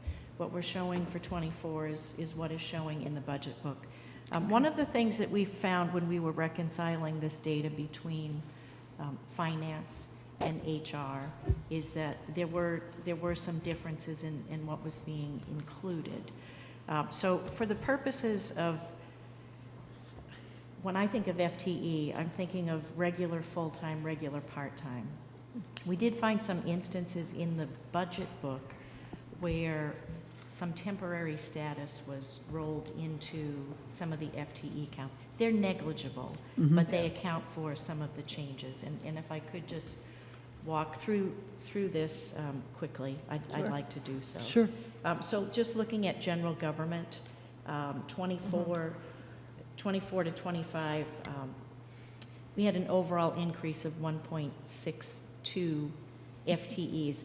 And I have restated, we've talked a lot about economic vitality, and tourism is really part of general government. Facilities is really part of public works and functions under public works. So I've made those adjustments here. Okay. But again, a 1.62% increase, and you can see that's coming in the town manager's office, which we have not tried to hide. We have talked about that we are running at 1 over budget right now for a variety of reasons. I think the fiscal '24 number for town manager's office at 5 is 1 short due to a vacancy, but it's what's in the budget book. Okay. So I'm presenting what's in the budget book versus what is happening. That's really where the difference is. You can see that the fiscal '26 budget request was for 24 even FTE. In information systems, that's our IT department. In '25, we have 9.7, which was an increase of 0.7. The request for fiscal '26 is 8, and that was the request that came in. So we have one position that we've traditionally had in the budget that we are not looking to fund in '26. I'm not saying that it wouldn't be represented in fiscal '27, but that's a conscious decision not to include it in '26. And the 0.7 is a transfer of a regular part-time to temporary status, and we're not sure what we will do going forward there. So again, the budget request for '26 for general government in total is 24.00, and the budget recommendation includes 21.75, which is a reduction of 3.95. And as Anthony mentioned, we're showing which cost center the FTEs are coming from, but we're not ready to talk about them specifically, but we may at the next meeting. So then finance is on this slide. We're not showing any changes in finance. We did have a reduction, 25 over 24 of 1.5.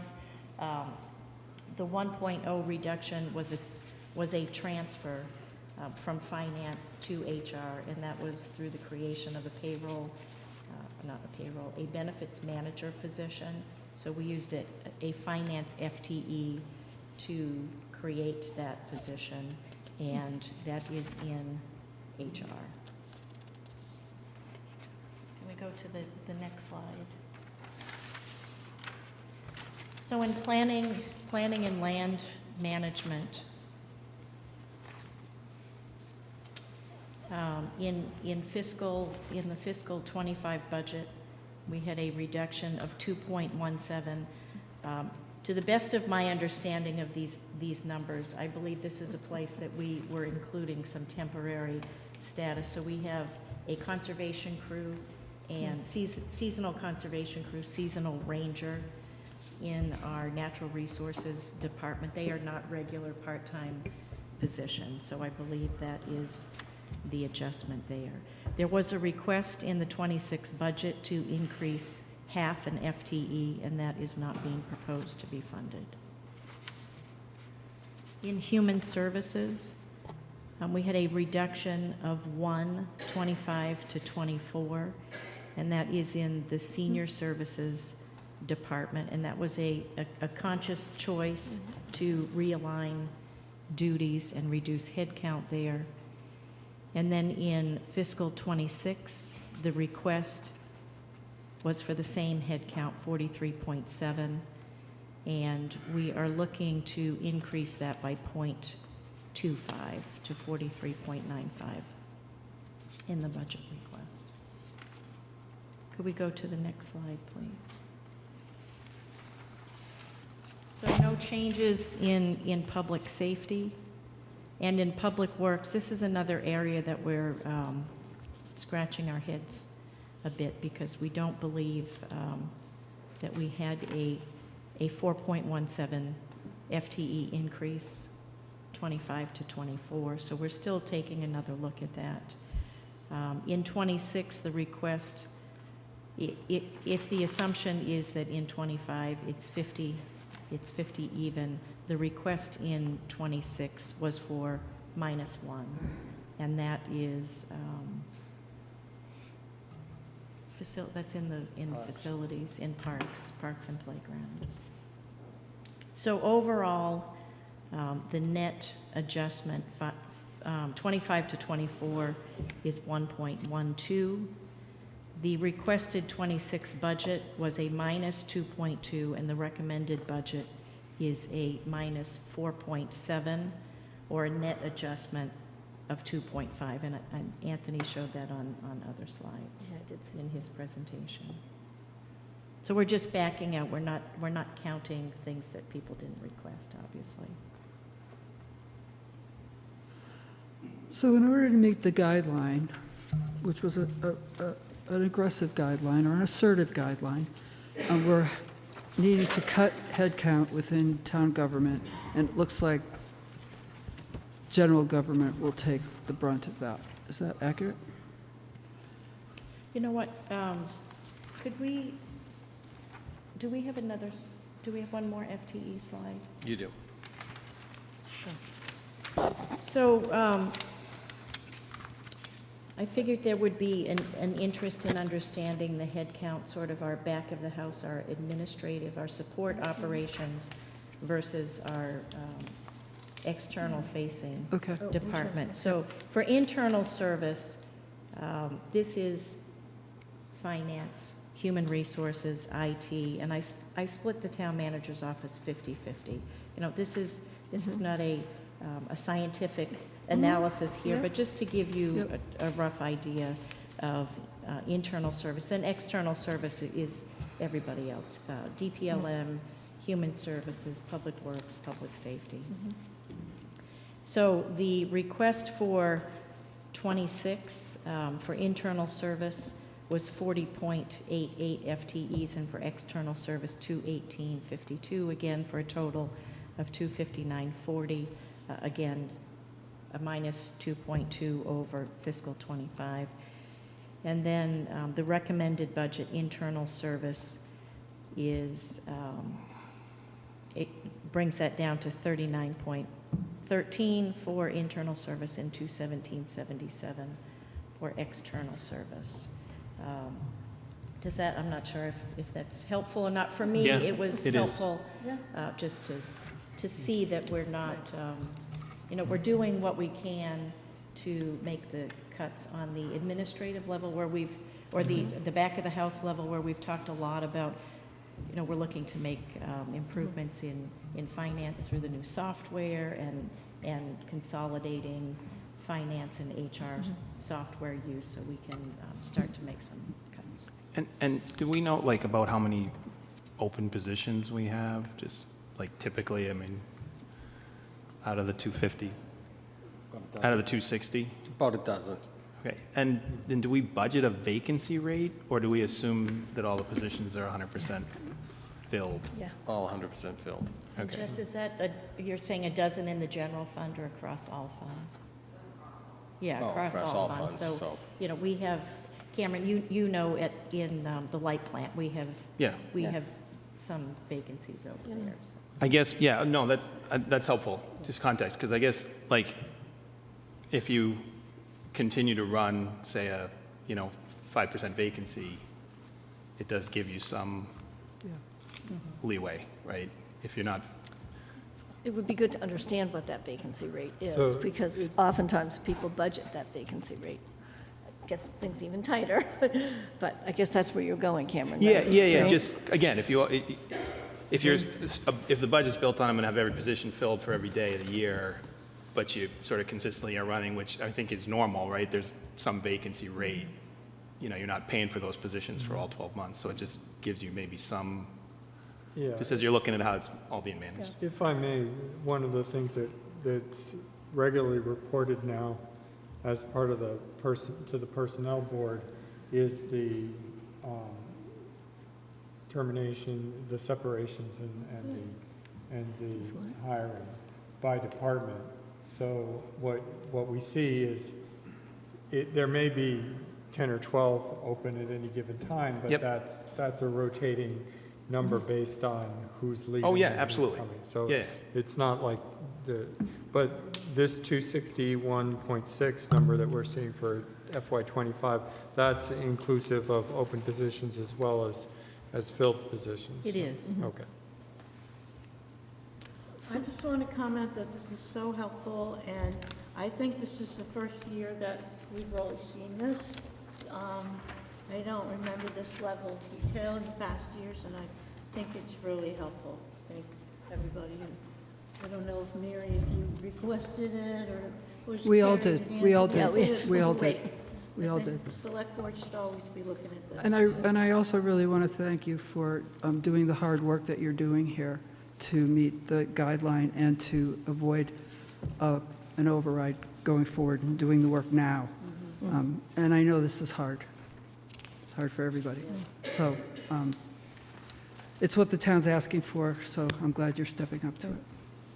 And, I think there will be some pushback on the library on Sunday, but I'm not quite sure what that is. But I mean, that's sort of some messaging to the town that we're all trying, and there's impacts to everybody on that. So, and I'm sure we might hear more on that, but that's what we have to do.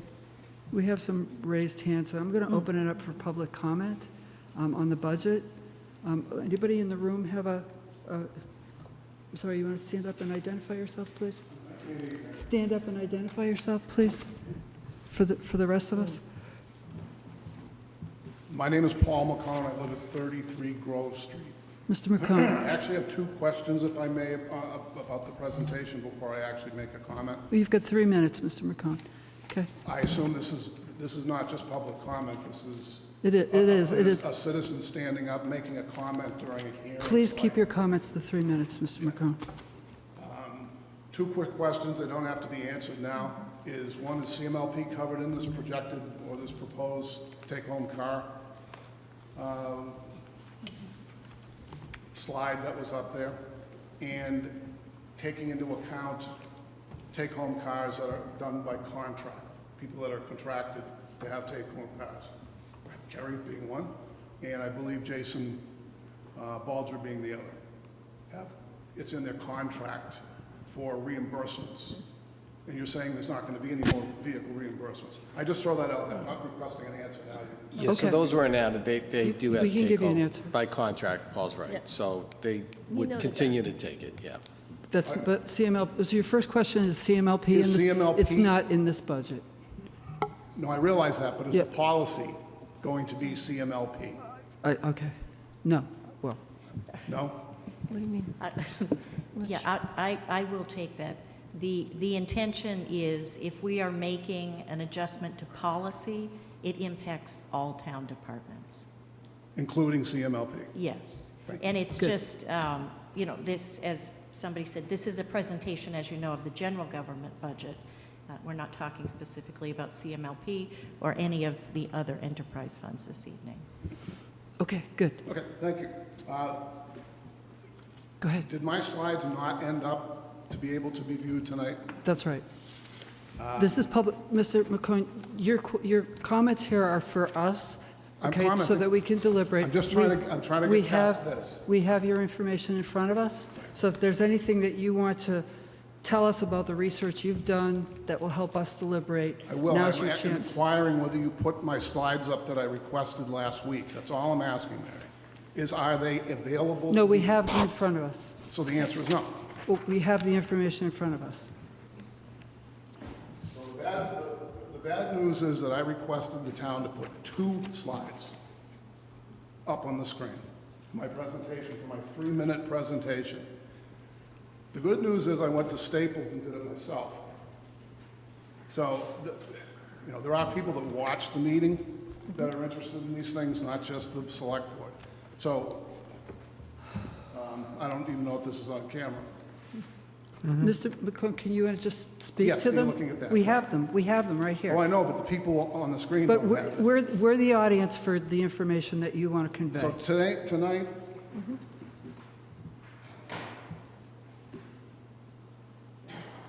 hat tip to Miguel Echevarri, who did most of this work, actually all of it. And he did a comparison between the town of Danvers and Concord.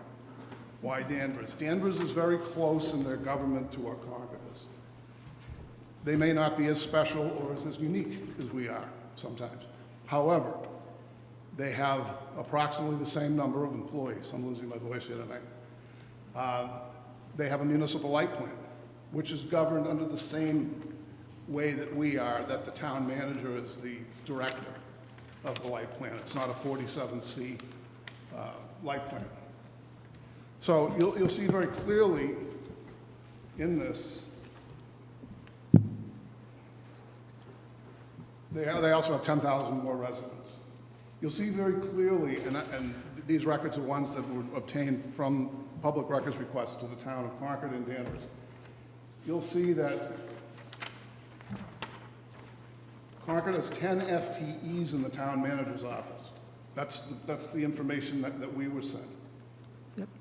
Danvers has 3. Okay. Concord's budget is 1.1 million. Concord's salaries are 2.5 times greater than Danvers in their town manager's office. Just a point of fact. Not shown but notable is that Concord doesn't adequately fund 2 town manager office salaries. They budgeted 780 to cover 1.1 million in salaries. And you can just go through it and you can see the discrepancies. Sometimes you can't make a perfect comparison between one community or another, but there are baseline factors that you take in. I'll give one in particular in HR. As you will see on the second slide that I couldn't get posted, is Mr. McCone, your time is, you're almost up to 4 minutes, so I'm going to ask you to wrap it up. Thank you. the MMA and the average, based on population, the fires, well, much of fire is based on population, police is based on population formulas. HR is generally based on formulas of employees. The MMA which there was just a conference on here, that the town employees went to, is one HR professional per 100 employees. So we have over double. We have 7 versus 3. Take this into consideration. We will. Thank you very much. Thank you. Thank you. Thank you. And I just want to express my dismay that I was not allowed to put these up on as a taxpayer. We have the information, Mr. McCone, and we are going to use this research for our deliberations. Do we have any hands raised? Yeah, Diane Proctor? Diane? Thank you very much, and Tracy Morano also has her hand up. So I'm Diane Proctor, 57 Sudbury Road. Wendy, you anticipated my lament. I'm horrified that the library might actually be closed on a Sunday. It is one of the opportunities in which families, because we live across from the library, we see it all the time, in which families pour in and out of the library on Sundays. I mean, to think that a town like ours cannot have the library open on Sundays is actually alarming. Now, while I embrace fiscal constraint and applaud the effort at fiscal conservatism very much, I think that doing that at the expense of one of the most important public icons in our town, the library, is imprudent at best. And secondly, on a slide, you have a slide that says the visitor services or visitor center, and it has a 0 person working there. How do we take into account the visitor center? Where does that the involvement of Beth Williams and all the good work that she does at the visitor center? Under what category or cohort does that fall? Yeah, I'm happy to respond to that. So the tourism manager and the economic vitality manager are both funded under the economic vitality budget. And Diane, what you're seeing, the visitor center, that was the budget for operational costs for the building, which have been moved into facilities. Thanks so much for that clarification. I appreciate it. Thank you, Diane. Ms. Morano, do you have your hand raised? I can't. I do. Okay, go ahead. Tracy Morano, 39 Partridge Lane, a member of the school committee. I just had a question about the consolidation of services with Concord Public Schools. It's definitely the first that we've heard of some of it tonight. So if you could just clarify what services you're exactly talking about. I know we've talked about Munis, but I heard HR and IT, so just a little bit more clarity on that. Thanks. I'm happy to take Go that ahead. if that's okay. Great, that would be great. So this is a thought for, while we were looking at fiscal 27. We don't have anything specific. I asked Anthony to throw out some examples so people understood the types of things that we were looking at, but we understand that any move in this direction is going to take a lot of thought and talk and negotiation, but it's something that, a place that we would like to go as we're looking at fiscal 27 and beyond. Thank you. The way I understand it, Tracy, is that there are admin systems that are shared by the town and the schools that would, if we could make them more efficient or consolidate them, it would make savings on both the schools and the town. So it's an opportunity for us to both save money. Yep, thanks for that. I just, when it was listed under FY 26, I think that's why. Yeah, no, okay, no, don't worry. Okay, thank you. Any other questions, any other hands raised? I don't see any. Okay, great. Thank you for the presentation, thank you for the questions, and thank you for the information. Okay, next up on our agenda is... Next up, the Concord 250 Executive Committee update. The parade. Let's talk about a parade. Thank you for your patience, recognizing that we're about 25 minutes behind. Sorry. So I'm Gary Clayton, 31 Blackbird Lane. I'm co-chair of the Concord 250 Executive Committee, and we've been meeting and presenting updates to the select board here on a roughly monthly basis. We'll continue to do so up through April of 2025.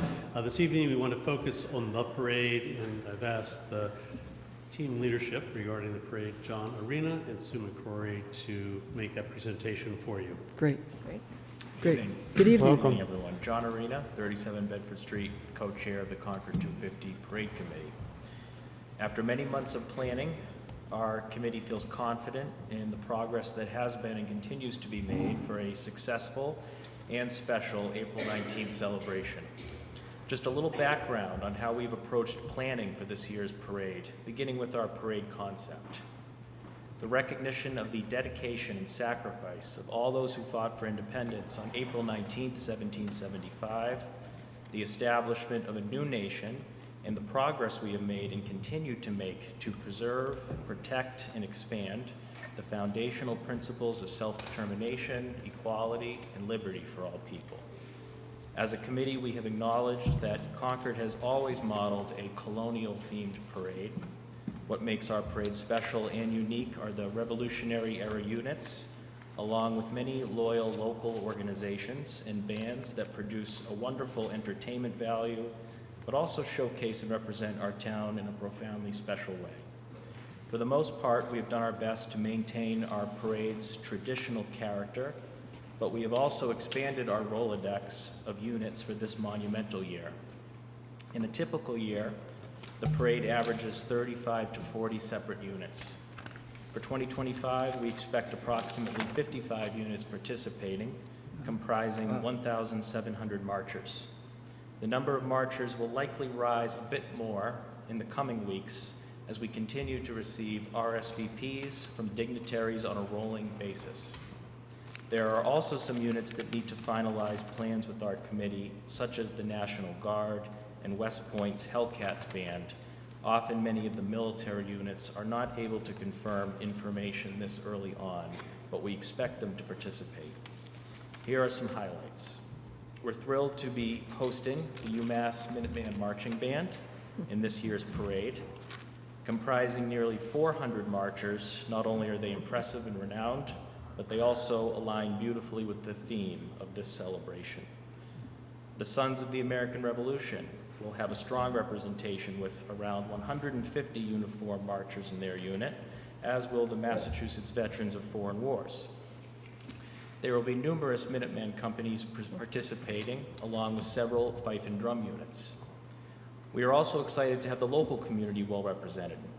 To name just a few examples, a float designed by the Agricultural Committee in honor of Concord's farming community, the CCHS Pep Band, CCHS Cheerleaders, Fenn School Marching Band, Concord Scout House, the Robbins House, West Concord Green Thumbs, and the Concord Lantern.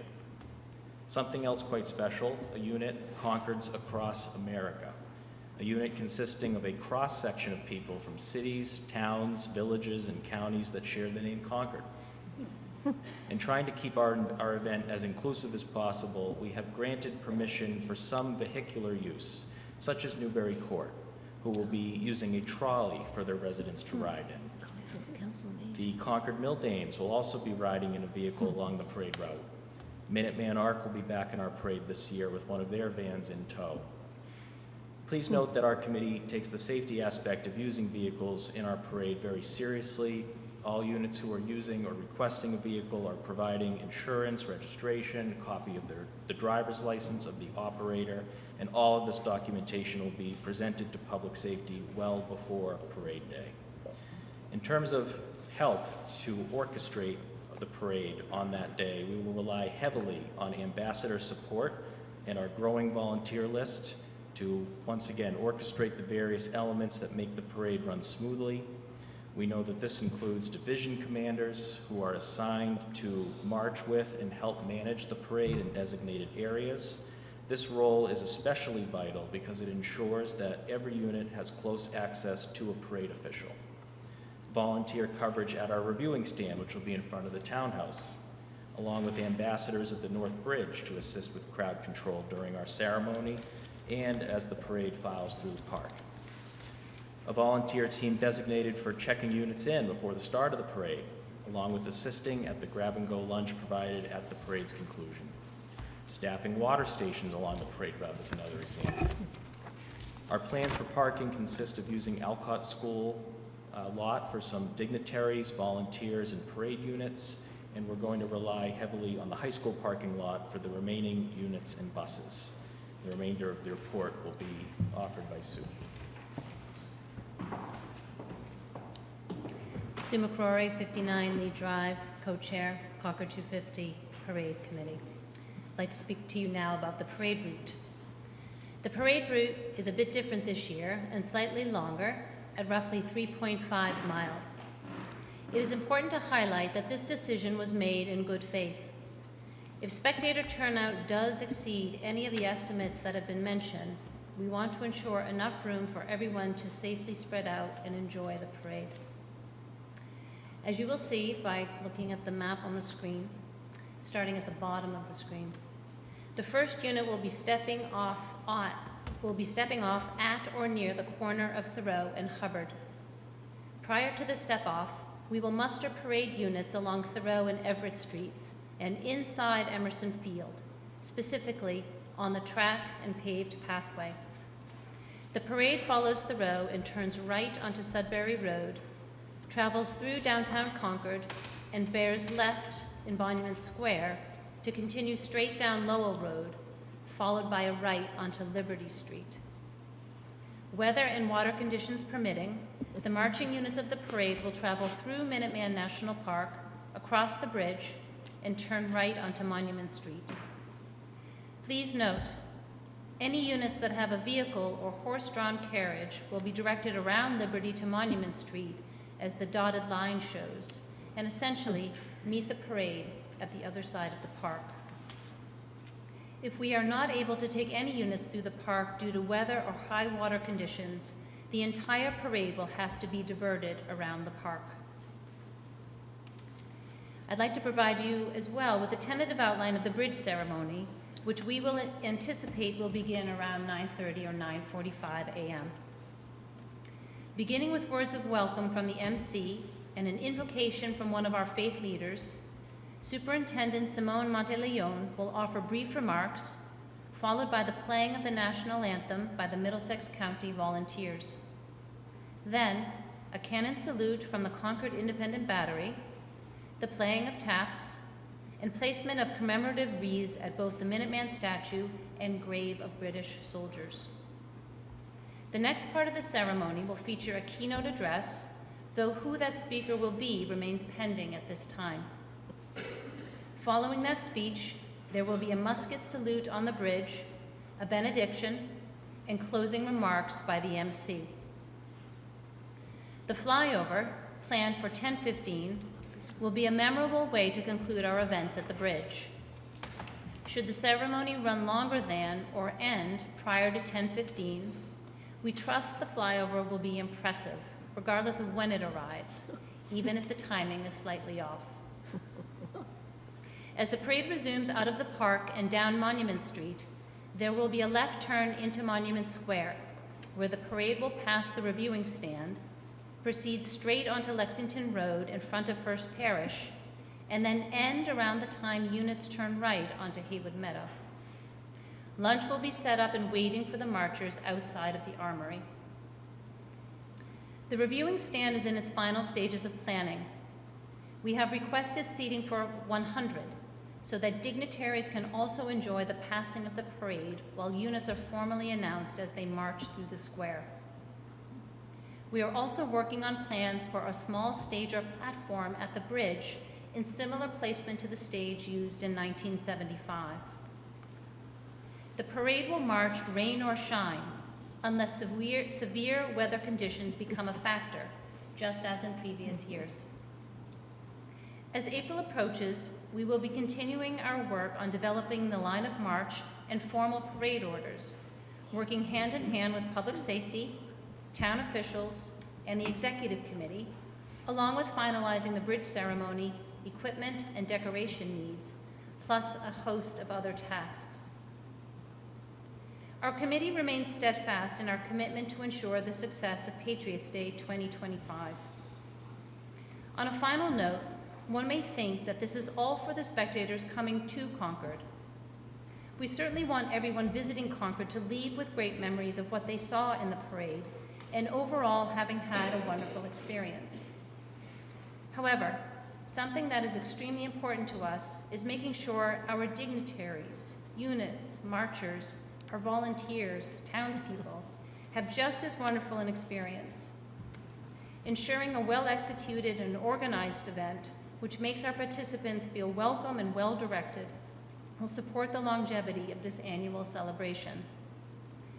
Entertaining and inspiring all who watch the parade, whether in person or in some other way, will give due credit to Concord as the site of the shot heard round the world.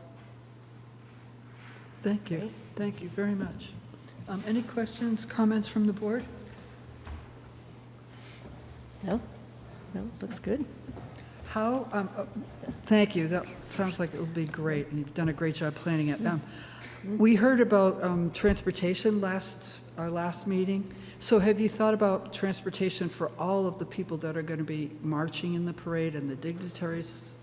Is that something that you're worried about, or is that another subcommittee? I think a little bit of crossover with us. One of the details that we're working out with public safety is giving clear direction in our parade orders so that every volunteer, dignitary, or unit that's participating will know exactly how they have to turn off Route 2, probably with placards on their vehicles, to have access to the designated parking. So you thought about it. Okay. Who's the MC for the ceremony at the bridge? That is still pending as well, but we're Okay. getting close. And you don't know who the dignitaries are? You said that. You don't know who the dignitaries, okay. We're getting our SVPs, but it's been slow, especially at the state and federal level. Okay. Any other questions? You look like you. No, thank you, very thorough. Yeah, the presentation inspires a lot of confidence. Thank you. Yes. Great job. Yes, yes, it does. And, you know, I will just say, a lot of people are using the website for all the 250th stuff. So, I mean, I keep telling people, they're like, I went there. So it's getting used. And I'm sure all your parade stuff's there too. I know I saw it a while ago. It's great. Really? 400 marchers, and that's a More. lot. In one 1,000. band. Is that 1,100? One Did I hear band you say has that? 400, right? It's a lot. That's a lot. It really is. It's, Yeah. Yeah? How sort of long is that segment?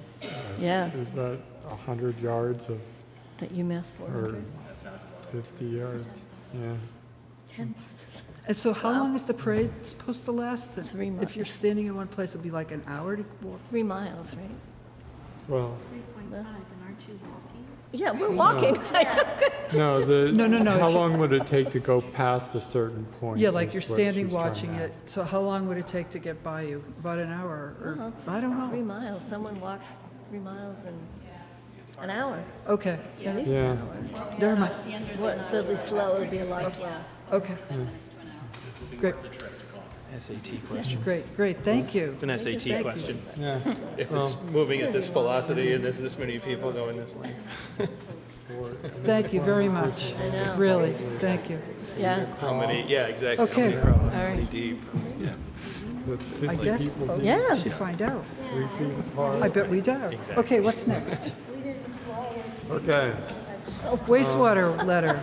MCI correspondence. Yeah, Okay. Megan Zamuto's going to talk to us about the wastewater letter. Thank you very much. In your packet this evening is a draft letter for your consideration. Just so folks know, this item was discussed last week in executive session. There was an executive session to discuss and conduct a strategy session in preparation for a possible negotiation regarding acquisition of real property, specifically this wastewater treatment plant. So the letter in your packet this evening is the same as what was reviewed last week. And it is in response to the August 28th letter that the Select Board received from the Division of Capital Asset Management and Maintenance. I'd like to draw your attention to one, or however you'd like, Madam Chair, but there's one component in here that I think we could use a little more guidance on regarding the Select Board, if the board is interested in recommending an article for a town meeting to appropriate a certain amount of funds for further due diligence. That was something that was discussed at a high level, but I would like to get some guidance if the board has thoughts on that or thoughts on the letter in general. Yeah, I thought in last week's conversation, we weren't sure that we needed the money because there was some funds from some other places that we might be able to use. So I just given that uncertainty, I wasn't sure that we needed to put that in the letter. There were? No, I Where? thought that it would send a strong message if we funded something, that was. Yeah, I don't remember. Well, I just don't want it to be extra spending, so I don't, if there's a way so that it's not. It's about sending the message that we're willing to put it on the warrant. And then when June comes, if we have other money, we can withdraw the article, but we want to send the message now that we're serious, at least in considering it at this point. That's what I thought. So I would say that there's probably 2 deadlines and 1 calendar issue to think about. One is obviously the warrant deadline, and the other one is the deadline for returning this to DCAM. So those would be considerations for making a decision about this now. The calendar issue is, while we have funding from the state that we must spend or lose by June 30th, and we have some other allocations from ARPA potentially to support the planning process. By the time we get to the back end of fiscal 26, we would be only on ARPA funds and currently don't have any other funding mechanisms. It's not, and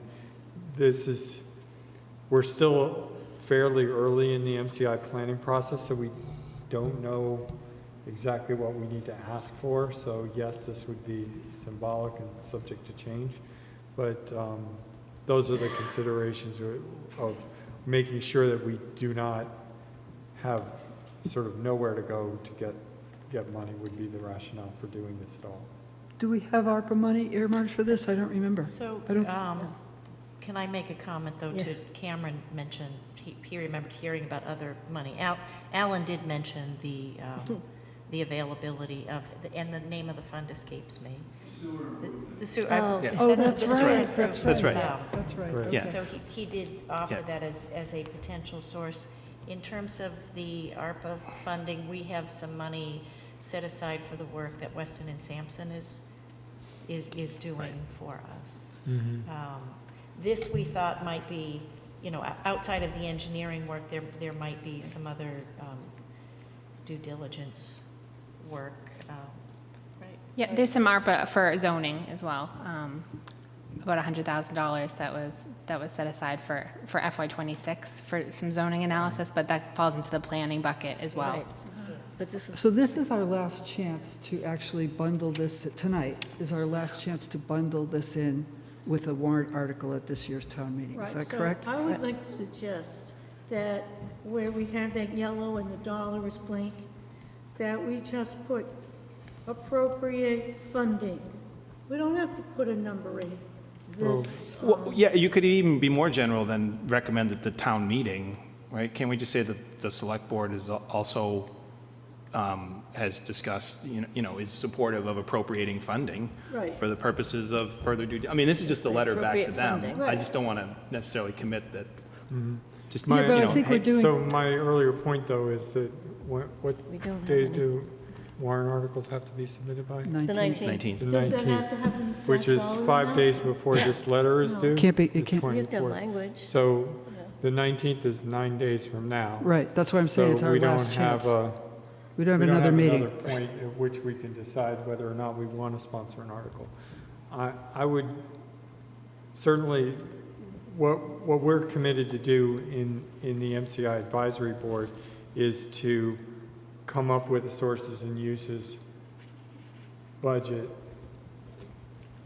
as the project develops. We're in the process of bringing the consultant on board. We really don't have a detailed schedule past this, but this is our opportunity to secure some number that would be applicable in FY26 should we need it. Do we need it? I guess that's what I want to know. Alan, do you have enough in yours, or Carrie, do you have enough someplace? Or do you recommend that we do go to town meeting and ask for some money? We don't have to spend it all, and spend up to. What is your recommendation to us? So I'm the one or one of the ones who threw that out there as something to be included, just because based on the conversations I've been a part of, it's not clear to me that DCAM staffers necessarily understand our town meeting process, and that if we need funding, we don't, it's not every 2 weeks we're in front of the select board, we can ask for funding. You can't, no. That said, Alan, I don't think we were thinking of any amount that was significant, but I don't know if you have thoughts. And this is specifically at this point just for furthering the water Yeah, it's just for treatment the- or it's- all of MCI? No, Just the specifically. wastewater It's just wastewater. Just I'm just wastewater. trying to be clear about Good, that because good, there's been good. a lot of discussions of different funds. Yeah, we got to be so- clear. This is Right. just wastewater. Sure. Hi, Alan Cathcart, Director of Public Works. Carrie's alluding to the fact that we do have a sewer improvement fund Yeah, but- that's available for evaluating ways of increasing capacity of the town's wastewater system. This would fall and could fall within the umbrella. I think the question is more of a political one as far as messaging. Okay. It's not so much how much, but just does town meeting weigh in on it directly? Got I it. think that's the question. Okay, thank you for that. So what would be a good number to put in here for signaling, as opposed to actually? I don't know. I was thinking $25,000 or something. I was thinking not- 30, not but- 60. So that's the same ballpark, Yeah, whatever. Why do we need to do, I mean, we have the funds. I'm just confused as to. But we have sewer improvement, right? We need to go write a warrant article to ask for an additional $25,000 from the taxpayers when we have the money in a fund? Maybe I'm not following why we would. We may or may that. not have enough in that other fund, and we want to get a Well, sense. let's ask Alan, do we have $25,000 in the But we enterprise want to get a fund? sense from town meeting whether they are supportive of this. And we want to have a bit of discussion with town meeting about it. And if they say, no, we're not spending one thin dime on it, use what you've already got, okay. If they say, sure, spend. But I think I think we've been through a lot of the discussions where we feel like there's a lot of potential benefits of exploring. There is, but Right. town meeting is the way to get it a broader hearing. The concern that I have, and I would go actually bigger than $25,000, is that we're kicking off a process where we're going to spend approximately $400,000 trying to plan, which is going to be a significant amount of effort, and we're going to try and spend that amount of money in essentially the next 4 to 6 months. Right. And then we don't have any funding. So should we, and that funding essentially expires by every, so if there's any delay, if there's any disruption, if anything happens that causes us to want to extend that process, I don't see the funding mechanism for making that happen.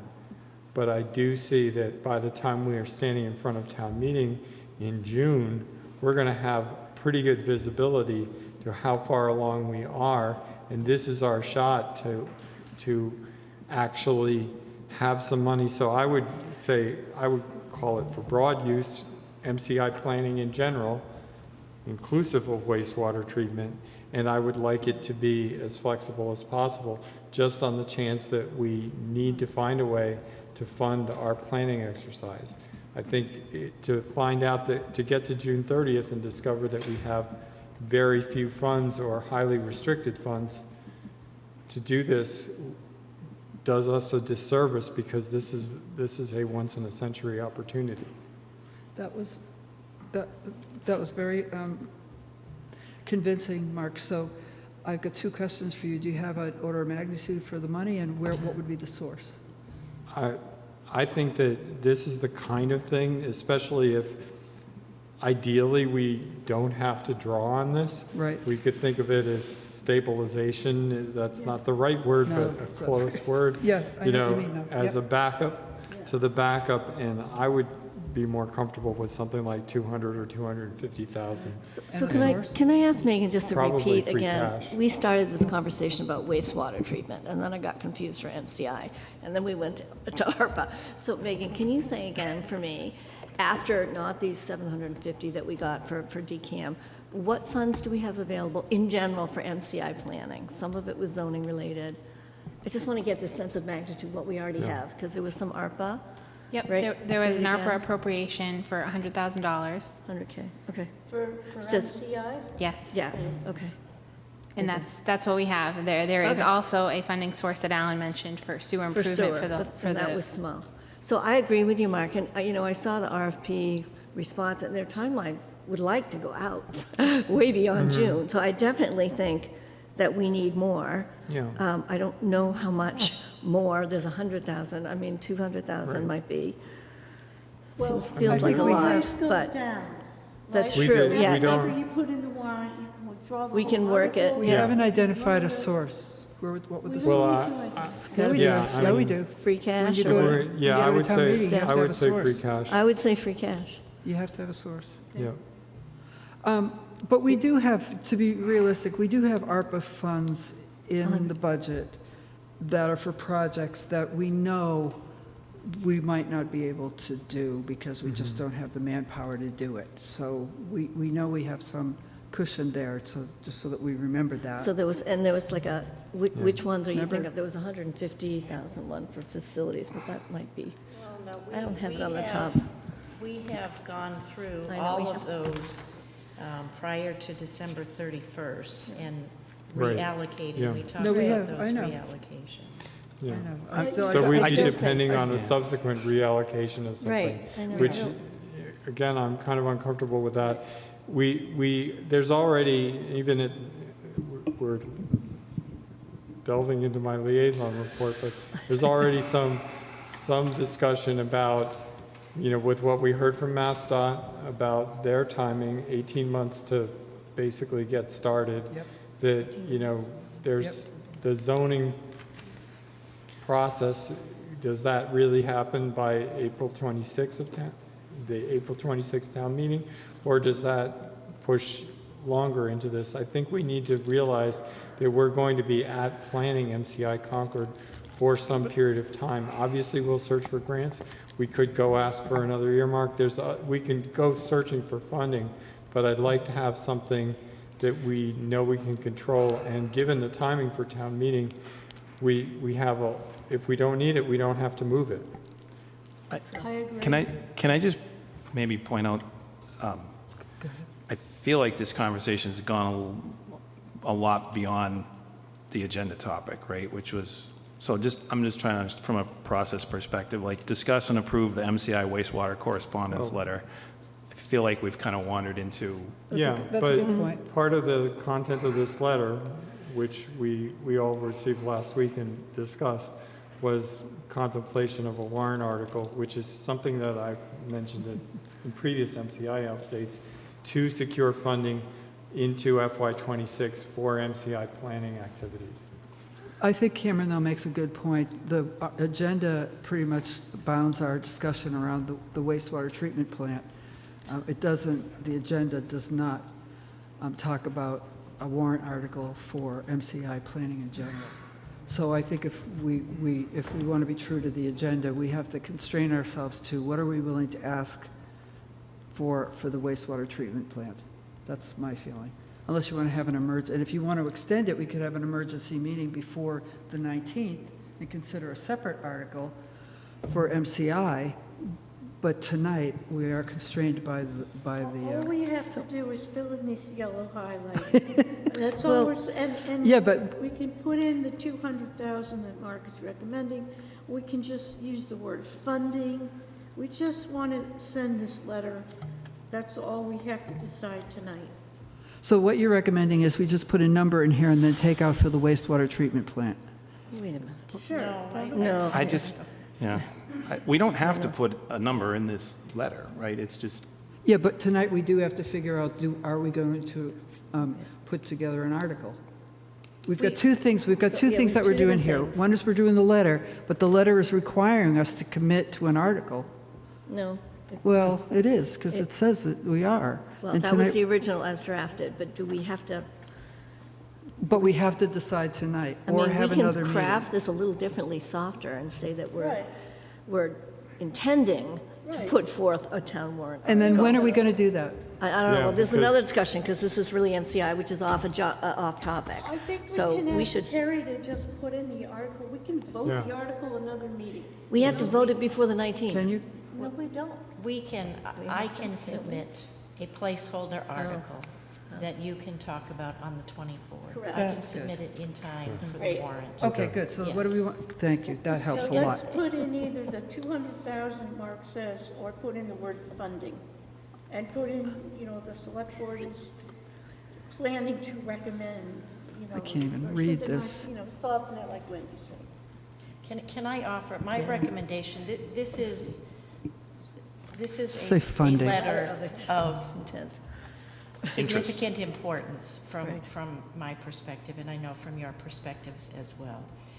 I offered, or threw out there, the notion that we might include some funding as something to consider for the reasons that have been discussed. If you're not comfortable with that, there's not consensus, I would not put it in, because we do not want to put something in to lead anybody to believe that we are going to make a funding request that we may We don't decide do. we're not doing. Okay, so then let's discuss whether we want to put something in there that, for funding, just funding with no number, just for this letter, or not. I'd like a sense of the board. Wendy? I'm reading this just to see. I mean, this letter is really just moving the process forward, and we don't have to put anything in here. But it does signal, well, No, the last sentence, you could just drop it. The select board you also could, or you voted. could just drop put the appropriate sentence. funding. Well, yeah, I think, Terry's suggestion of just substituting the word funding for a number. But we is- could also not say we voted. We could say the select board also recommends that, discuss. Yeah, the We're select board is discussing a town meeting article to appropriate funding for the purposes. Appropriate funding, yeah. Yeah, That's my So- recommendation. okay. What do you think of that, Wendy? I like that. Okay. What do you think of that? Say that again? What was it? But let's be clear about what the sentence is. Go ahead. The select board is discussing a 2025 Concord town meeting article to appropriate funding for the purposes, and continue the rest of it. The select board. It's very non-committal. Yeah, I mean, I don't know what it gets us, but I don't have a problem with it. I mean, I don't know what that really does for us, but. The select board recommend. I So- think we want to say that we're seriously discussing it. I mean, we've been spending at least 10 minutes discussing it right now. Yeah, and So- the broad point is that if we're constraining this letter directly to the sewer improvement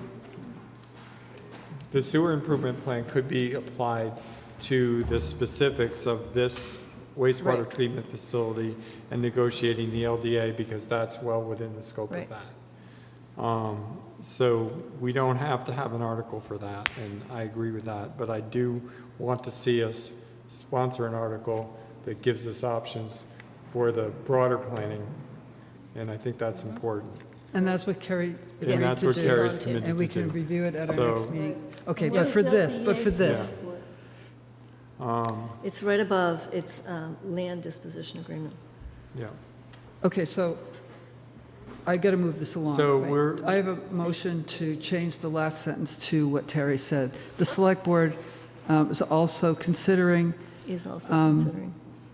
a 2025 Concord Annual Town Meeting article to appropriate funding for the purpose of the town's further due diligence regarding the facility and negotiation of an LDA.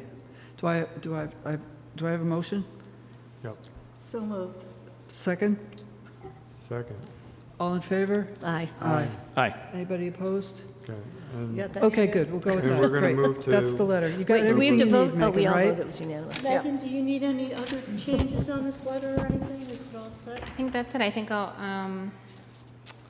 I will make that edit and Very good. send it to you, Mary, and then we'll send it We'll along. send Is Great. it going to come from Nina or from? Yeah, it looks like it's The coming way it's from- drafted right now, it is. It's coming from Mina. Yeah. Yeah. I think it should come from the town manager, but Well, it's a legal negotiation. Yeah. I don't want to spend a lot of time. Yeah, let's just That's keep fine. going. Yep. Okay, Okay. they left, so let's move ahead and, I'm going to do my chair's report while Carrie and Alan are there because we need them here for the next, oh, no, we don't. Yes, we Well, do. we have a grant of easement. But that's What? him. That's Oh, my Alan. goodness. Oh, Alan, you're here. I didn't know you Yeah. were here. You Okay. snuck back in. Okay, let's talk about easements. Jeez. The easements? Okay, great. So this is more housekeeping than anything. Okay. So I understand there's 3 separate actions, but I'm going to give you a very brief introduction, at least so people understand what we're doing. So in essence, under Article 18 of the 2024 Annual Town Meeting, Select Board was provided with 1-year authorization to acquire easements transferred to the town without a fee for various access, passage, and utility purposes as requested by permittees, utility, and infrastructure agreements or memoranda of understandings. So with that said, the housekeeping aspect is we never really know what to anticipate in the course of a year as far as, what agreements we're looking at, but we have 3 of them in front of you. Yep. And the first action deals with a situation over on Darton Street and in the White Pond Yep. neighborhood.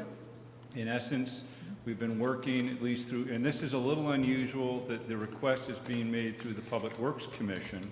The reason is the Public Works Commission has been evaluating a temporary improvement of a roadway and stormwater system in that neighborhood.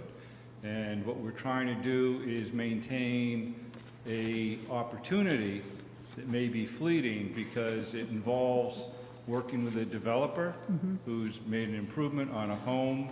We're looking at requiring as part of this conceptual design, looking at an easement on the property that is for sale. So this is sort of time sensitive. Yep. Really the mechanics are, you've got all the information, but this easement does not require anything. It just maintains an option for the town to proceed and pursue a final design that will ultimately need to be vetted through Public Works Commission, through this bylaw, through the temporary improvements of the roadway, and it'll also involve. Wow, that's bad.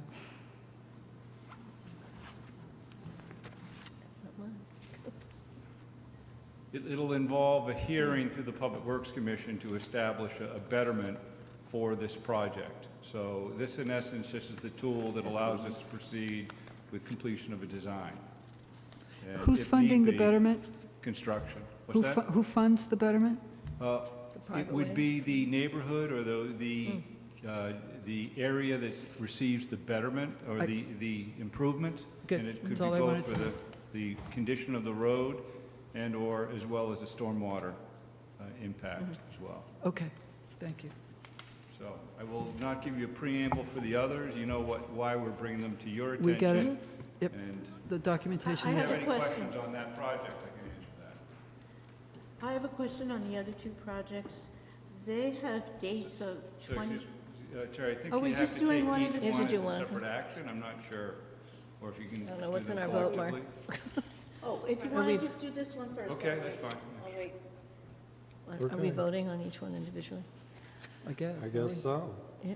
Move to approve the easement plan for Dover Street and Darby and Darton Street project. Second. All in favor? Aye. Aye. Anybody opposed? Aye. Thank you Great. for giving us all this background information, by the way. It was helpful. Yeah, it's all here. It's all What here. we do in Right. Public Works. Yeah. Great, okay. So Next. Sunnyside Lane water main easement. So the next easement is Sunnyside easement. This is an interesting project where this was a private way where they required the extension of the water system along the private way. They looped it to Pond Street to make a loop for water, so there's actually improvement for the neighborhood as well. So the developer went through the design, construction, we oversaw that, and now they're looking to have the town accept ownership of that infrastructure, and the easement just enables us to do work, you know, along that corridor. So, Okay, that's the question I have. The way I'm thinking of projects usually is first the town acquires the easement and then the work is done.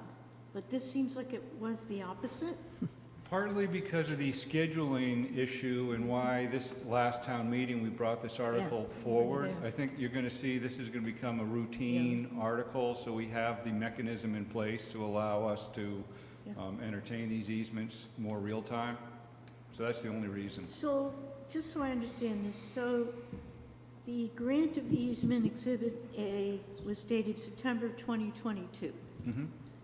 And I'm just trying to figure out why we're doing the easement now, all these years later. Because at the time, we worked with council, and they advised the easement needs to be accepted through the select board, and we realized we didn't have this mechanism through town meeting to authorize the select board to accept these easements. So it was delayed. That's why there's additional information as far as this commitment, you know, from the developer. So it sort of codified this, that this was real, this is where the town wanted to go. So it's more of the scheduling because we didn't have that town meeting authorization to accept it. So what happens if we don't accept the easement? Well, we wouldn't be able to have the right to maintain that infrastructure. Okay, it's for maintaining. That's right. Maintain, inspect, replace. Okay. And that's the same with the third one also that we're going to talk about on Sudbury Road? Okay, so the third one, it deals with the fact that we're working with a butter of the right-of-way who want to do improvements. This is downtown in their parking lot, in their parking area. Part of the improvements, they wanted to work with the town to do some improvements on the sidewalk in front and sort of integrate it in. We agreed to work with them. It wasn't a priority sidewalk for us. They were willing to contribute funds to do this work as part of the project. In order to do it, we needed to save a tree that was in the shade tree. So we needed to adjust the alignment of the sidewalk so it encroached within their property. So this enables us to, the infrastructure was installed, this gives us the ability to maintain it and replace it in the future. And it just encroaches into their private property. So that's right. So it's the same situation where the work had to be done, and now we're accepting the easement so we can maintain it. That's right. Okay. So going forward, do you think we'd be able to accept the easements before the work is done in the future? I think that would be our goal. So you're going to see if there's something new that comes by. We now have the mechanism in place to work with the select board. And this is an annual sort of authorization, so you'll see at the town meeting there'll be another request, as far as generally speaking, to enable us to be more timely with it. Thank you. Okay, can I have a motion? Okay, move to approve the grant of easement plan for Sunnyside Lane water main easement. Second. All in favor? Aye. Move to approve the grant of easement, the plan for 192 to 196 Sudbury Road sidewalk. Second. All in favor? Aye. Aye. Very good, thank you, Owen. And thank your engineering, your staff. Good packet. Okay, Peabody School. Carrie. Okay, so at its meeting last week, the Concord School Committee voted to surplus all 3 parcels associated with the Peabody School. Yep. Recommending transfer of care, custody, management, and control to the select board. We intend to draft up a warrant article and have that included. You had asked for some information on carrying costs for the Peabody School. We did include that. I would say the carrying costs that we're showing are probably a fairly conservative. One of the things that is important to note, it's very difficult, if not impossible, to insure a vacant building. So we're looking at the potential of having some level of activity in that building, and we're suggesting the facilities department that is currently working out of a couple of different spots just to have a presence in that building. I did note in the memorandum that there is an issue with the elevator. It's running on a borrowed part that has to be returned to the manufacturer. If we were to repair, we're told that would be at least $30,000. So absent a repair or some agreement to continue to use that borrowed part, we would be limited to, the use would be limited to the first floor. We don't see that as an issue. So we're showing what the costs are to maintain that building when it's fully occupied and prorating that at 40%. And again, I would say that's still probably fairly conservative. We are waiting some additional information from our insurer on the property insurance piece. And then I included $10,000 for legal. I was able to confirm with town council that 5,000 would be a much better conservative number. So you do not need to decide this evening what the dollar amount is. Okay. We will be submitting a warrant article, and you can take that up at a future meeting. But these are the costs associated. And the money would with come it. out of free cash. Is it true? That would be up to you to make a recommendation, but it can be submitted as raise and appropriate or transfer from available funds, and a decision could be made at a future time about funding. Carrie, can I ask one question about this? So the Peabody also has the field that abuts it. I don't know what the plans are for the field and how we're going to maintain that field. I'm sure that citizens are going to want to use that field, and we're going to have to cut the grass and all that stuff. So is that kind of carrying cost that we should include here as well? You know, I can Or talk to consider it Alan with about Alan, that. yeah. About that again. We haven't gotten that far. What I would say is we probably, if we're talking $70,000, I think 70,000. I don't think we're looking at something more than $70,000, but we have not yet talked about what's happening at that property.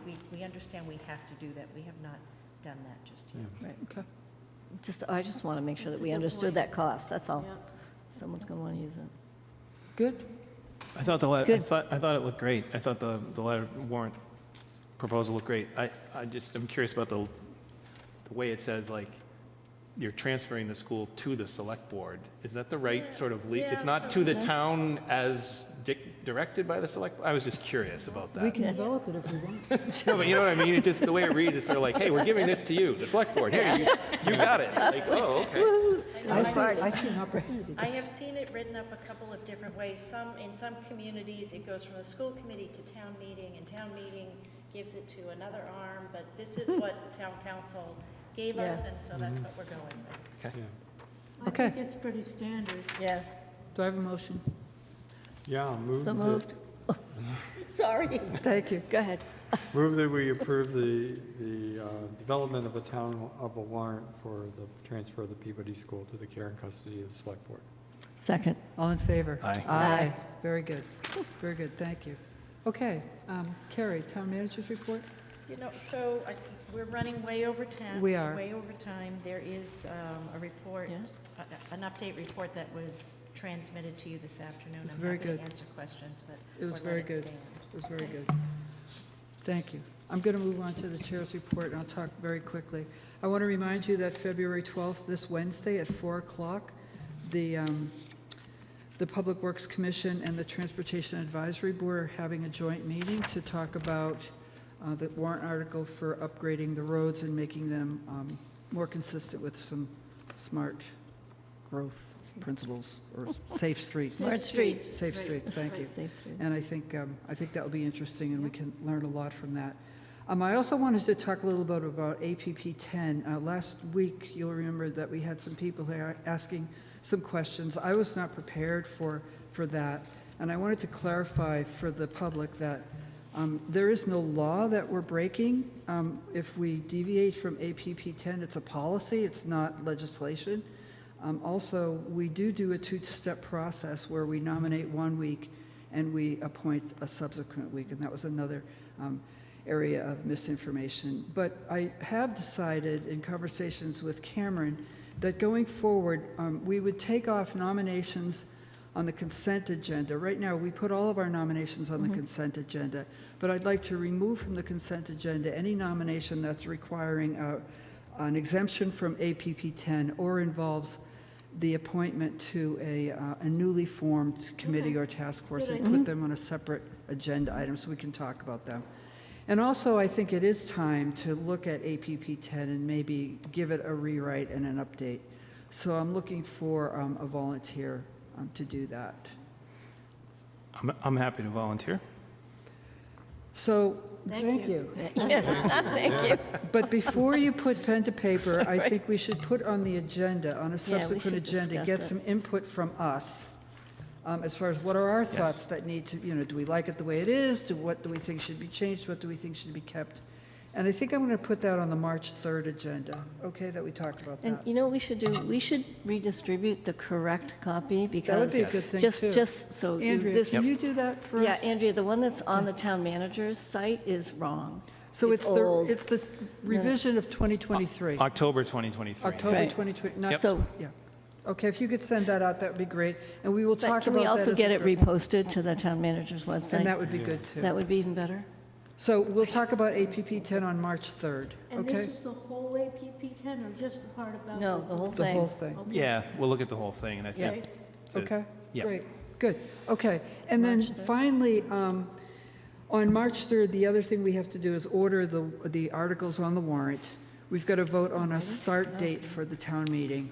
And we also are going to be discussing, this is just a heads up, a preliminary motion to ask the town meeting their opinion of the use of clickers. So Carmen has asked me to consider making a motion at the start of town meeting, basically describing the recommendation of the Town Meeting Study Commission and putting it to a vote of town meeting. And we will talk about that as a group on March 3rd. Okay. You said start date, you mean start time? Start time. Good. We have a Start time. date, yeah. We have a Okay, date. great. Start time, yes, time. Okay, good, I'm done.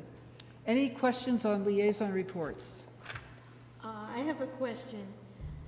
Is anybody on the select board going to the Patriots Ball? I don't know. It's the 12th, right? The week before?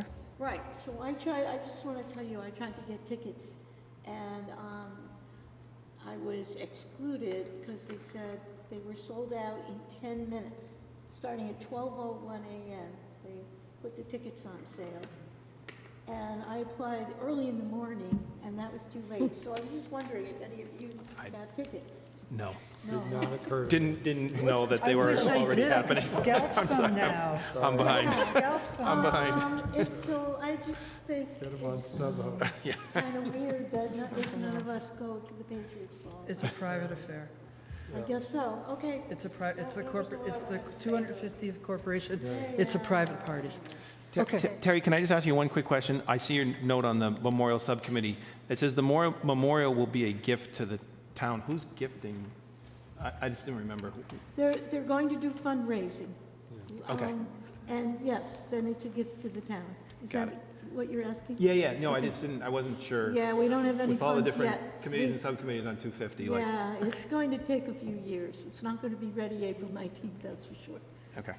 Got it, thanks. Any other questions or updates on liaison reports? So I have always got a busy Monday with the MCI Advisory Board. So just briefly, the board met again today at noon. In attendance were the principals from our selected consultants whose contract is with the town manager being finalized, but that RFP anticipated a kickoff for that process to take place on Tuesday, February 25th, which may turn out to be Monday, February 24th. Yeah. But that's an important day because that's when we really get to apply the resources that we'll use the bulk of the state funding to do that planning. So things are going to get quite busy. We are already supplying important calendars like the 250th and the town meeting calendar so that they can hit the ground running in terms of planning public outreach events and that kind of thing. So stay tuned for that. I think the the thing that I would like to encourage for ourselves and also for committees is once they do plan these public information and outreach events for MCI, we're going to need to kind of protect those dates from other calendar collisions. Because if we get off schedule on that, it's going to be very hard to get back in. So that schedule, the preliminary schedule will be discussed at this kickoff meeting. So we're kind of moving fast. Good, you'll let us know then. Yes. And that's probably the gist of that main update. Yeah. Anything else? No. Great. Motion to adjourn? Second. Moved. All in favor? Aye. Aye. Great, thank you. Got a lot done.